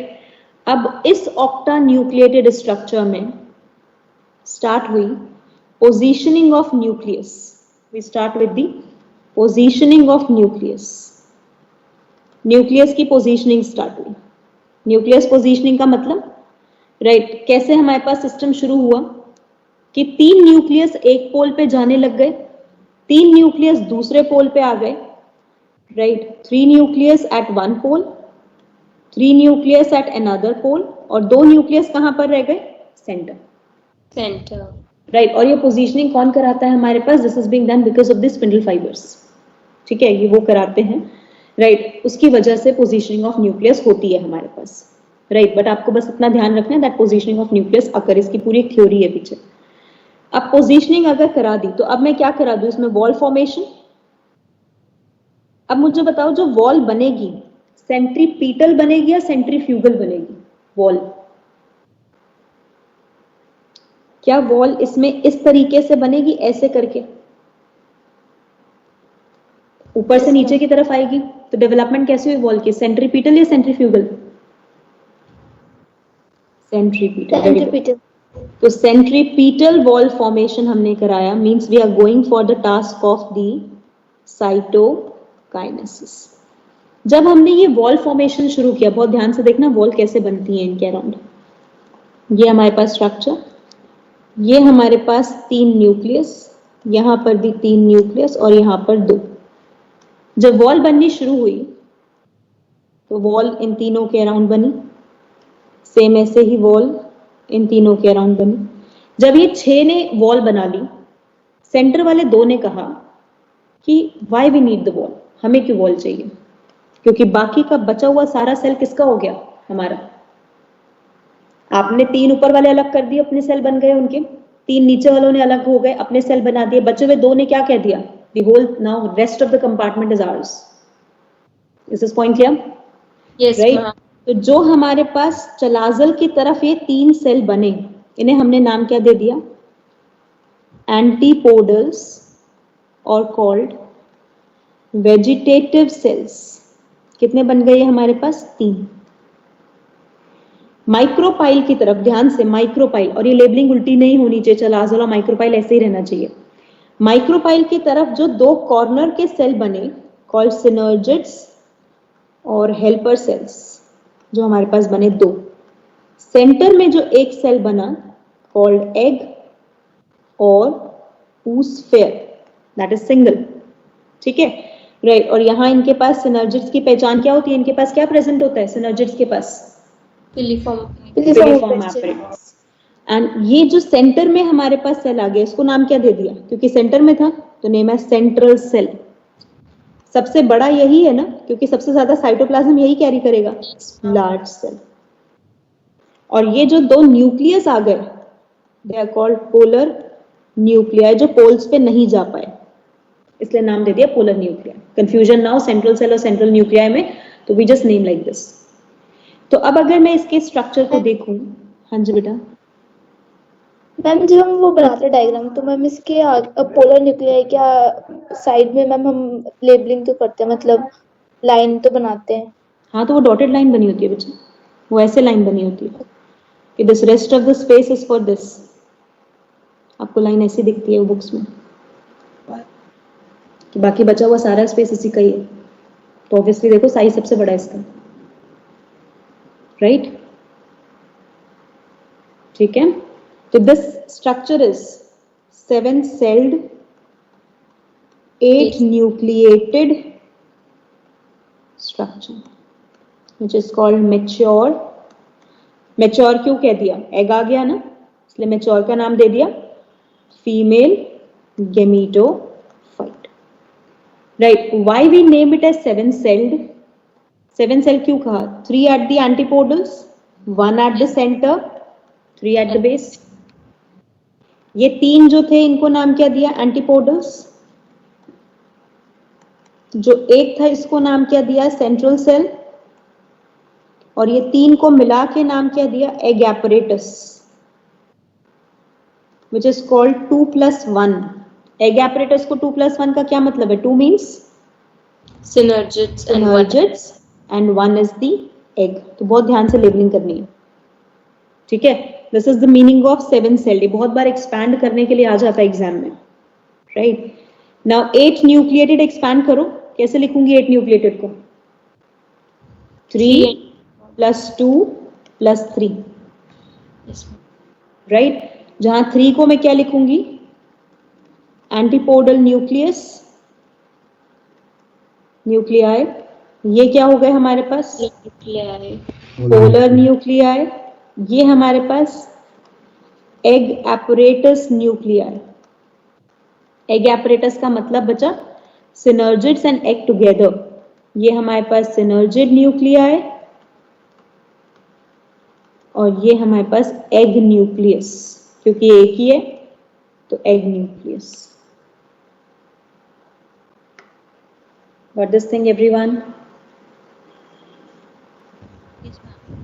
Point समझ आ गया है सबको अच्छे से?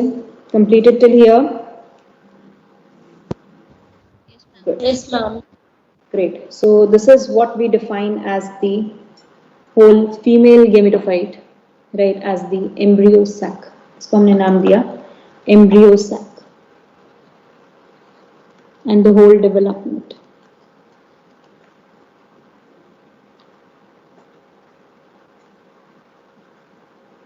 Completed यहाँ तक टास्क अच्छे से, right? So any doubts till here, guys? कोई point, कोई confusion, any specific doubt?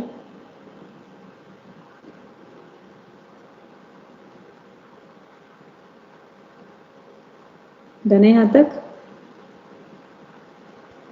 Yes, ma'am. Okay, everyone. Right. तो अब अगर मैं आपसे पूछूं for egg development, how many total divisions are required? ऐसे ऊपर उसके लिए लिख पढ़ा था हमने मेल गेमीट के लिए total divisions for egg development. Tell me. 4. कैसे? 4 एक meiosis 3 mitosis. तो how can you sum them? Same entity को sum करते हैं ना? तो what you will say 1 meiosis and 3 mitosis. ठीक है? तो हमने मेगास्पोर मदर सेल लिया 2n, एक मियोसिस कराया, तो क्या बना हमारे पास? मेगास्पोर. मेगास्पोर में कितने माइटोसिस कराए बेटा? कैन आई से 3 सीक्वेंशियल साइमल्टेनियस माइटोसिस? ये क्लियर है? इसका मीनिंग समझाओ मुझे जरा. Yes, ma'am. And form the embryo sac with egg. Sequential क्यों? One after another हुए, एक के बाद एक चलता गया. और simultaneous क्यों? ऊपर पढ़ा था स्टार्टिंग में आज simultaneous और successive का मीनिंग. Simultaneous का मतलब क्या होगा? जब साइटोकाइनेसिस एक बार सबसे एंड में होगा, और successive का मतलब जब साथ साथ होता चला जाएगा. Got this thing? Right. So we says 1 meiosis, और ये एनसीईआरटी ने लिखा हुआ है 3 सीक्वेंशियल साइमल्टेनियस माइटोसिस, इसलिए क्वेश्चन भी पूछता है इसके बारे में. 3 mitosis, right? So this is where we end up with the female development as well. Ma'am sequential mitosis और simultaneous वो cytokinesis की वजह से लास्ट में. हाँ हाँ, राइट. और कोई डाउट किसी को यहाँ तक? right? So in the Thursday session, we are going to complete with the pollination part, right? So यहाँ तक अब आपको अच्छे से रिवाइज करना है, टाइप ऑफ ओव्यूल पढ़ाऊंगी नेक्स्ट टाइम, राइट? और इसका rest of the remaining part then we will talk about the pollination, fine? यहाँ तक का पूरा पढ़ के आओगे क्योंकि नेक्स्ट क्लास में इसी के न्यूमेरिक क्वेश्चंस भी कराऊंगी, तो तभी हो पाएंगे मेल और फीमेल सिस्टम के when you have studied that completely, fine? Done है बच्चा? Yes, ma'am. Yes, ma'am. Yes, ma'am. Yes, ma'am. Okay, guys. So done till here. Fine then. So we'll meet you up in the coming class. Revise till here. यहाँ तक का पूरा portion. Right, or complete the whole thing. Thank Fine, you, guys. ma'am. Thank you. Okay, everyone. Thank you, Okay, guys. And next time से be energetic. Right. I don't want the dull students in my class. ठीक है? Yes, ma'am. The response चाहिए हर moment पे. Yes, ma'am. ठीक है? Okay, everyone. So bye. Take care. Enjoy and study very well. Okay, everyone.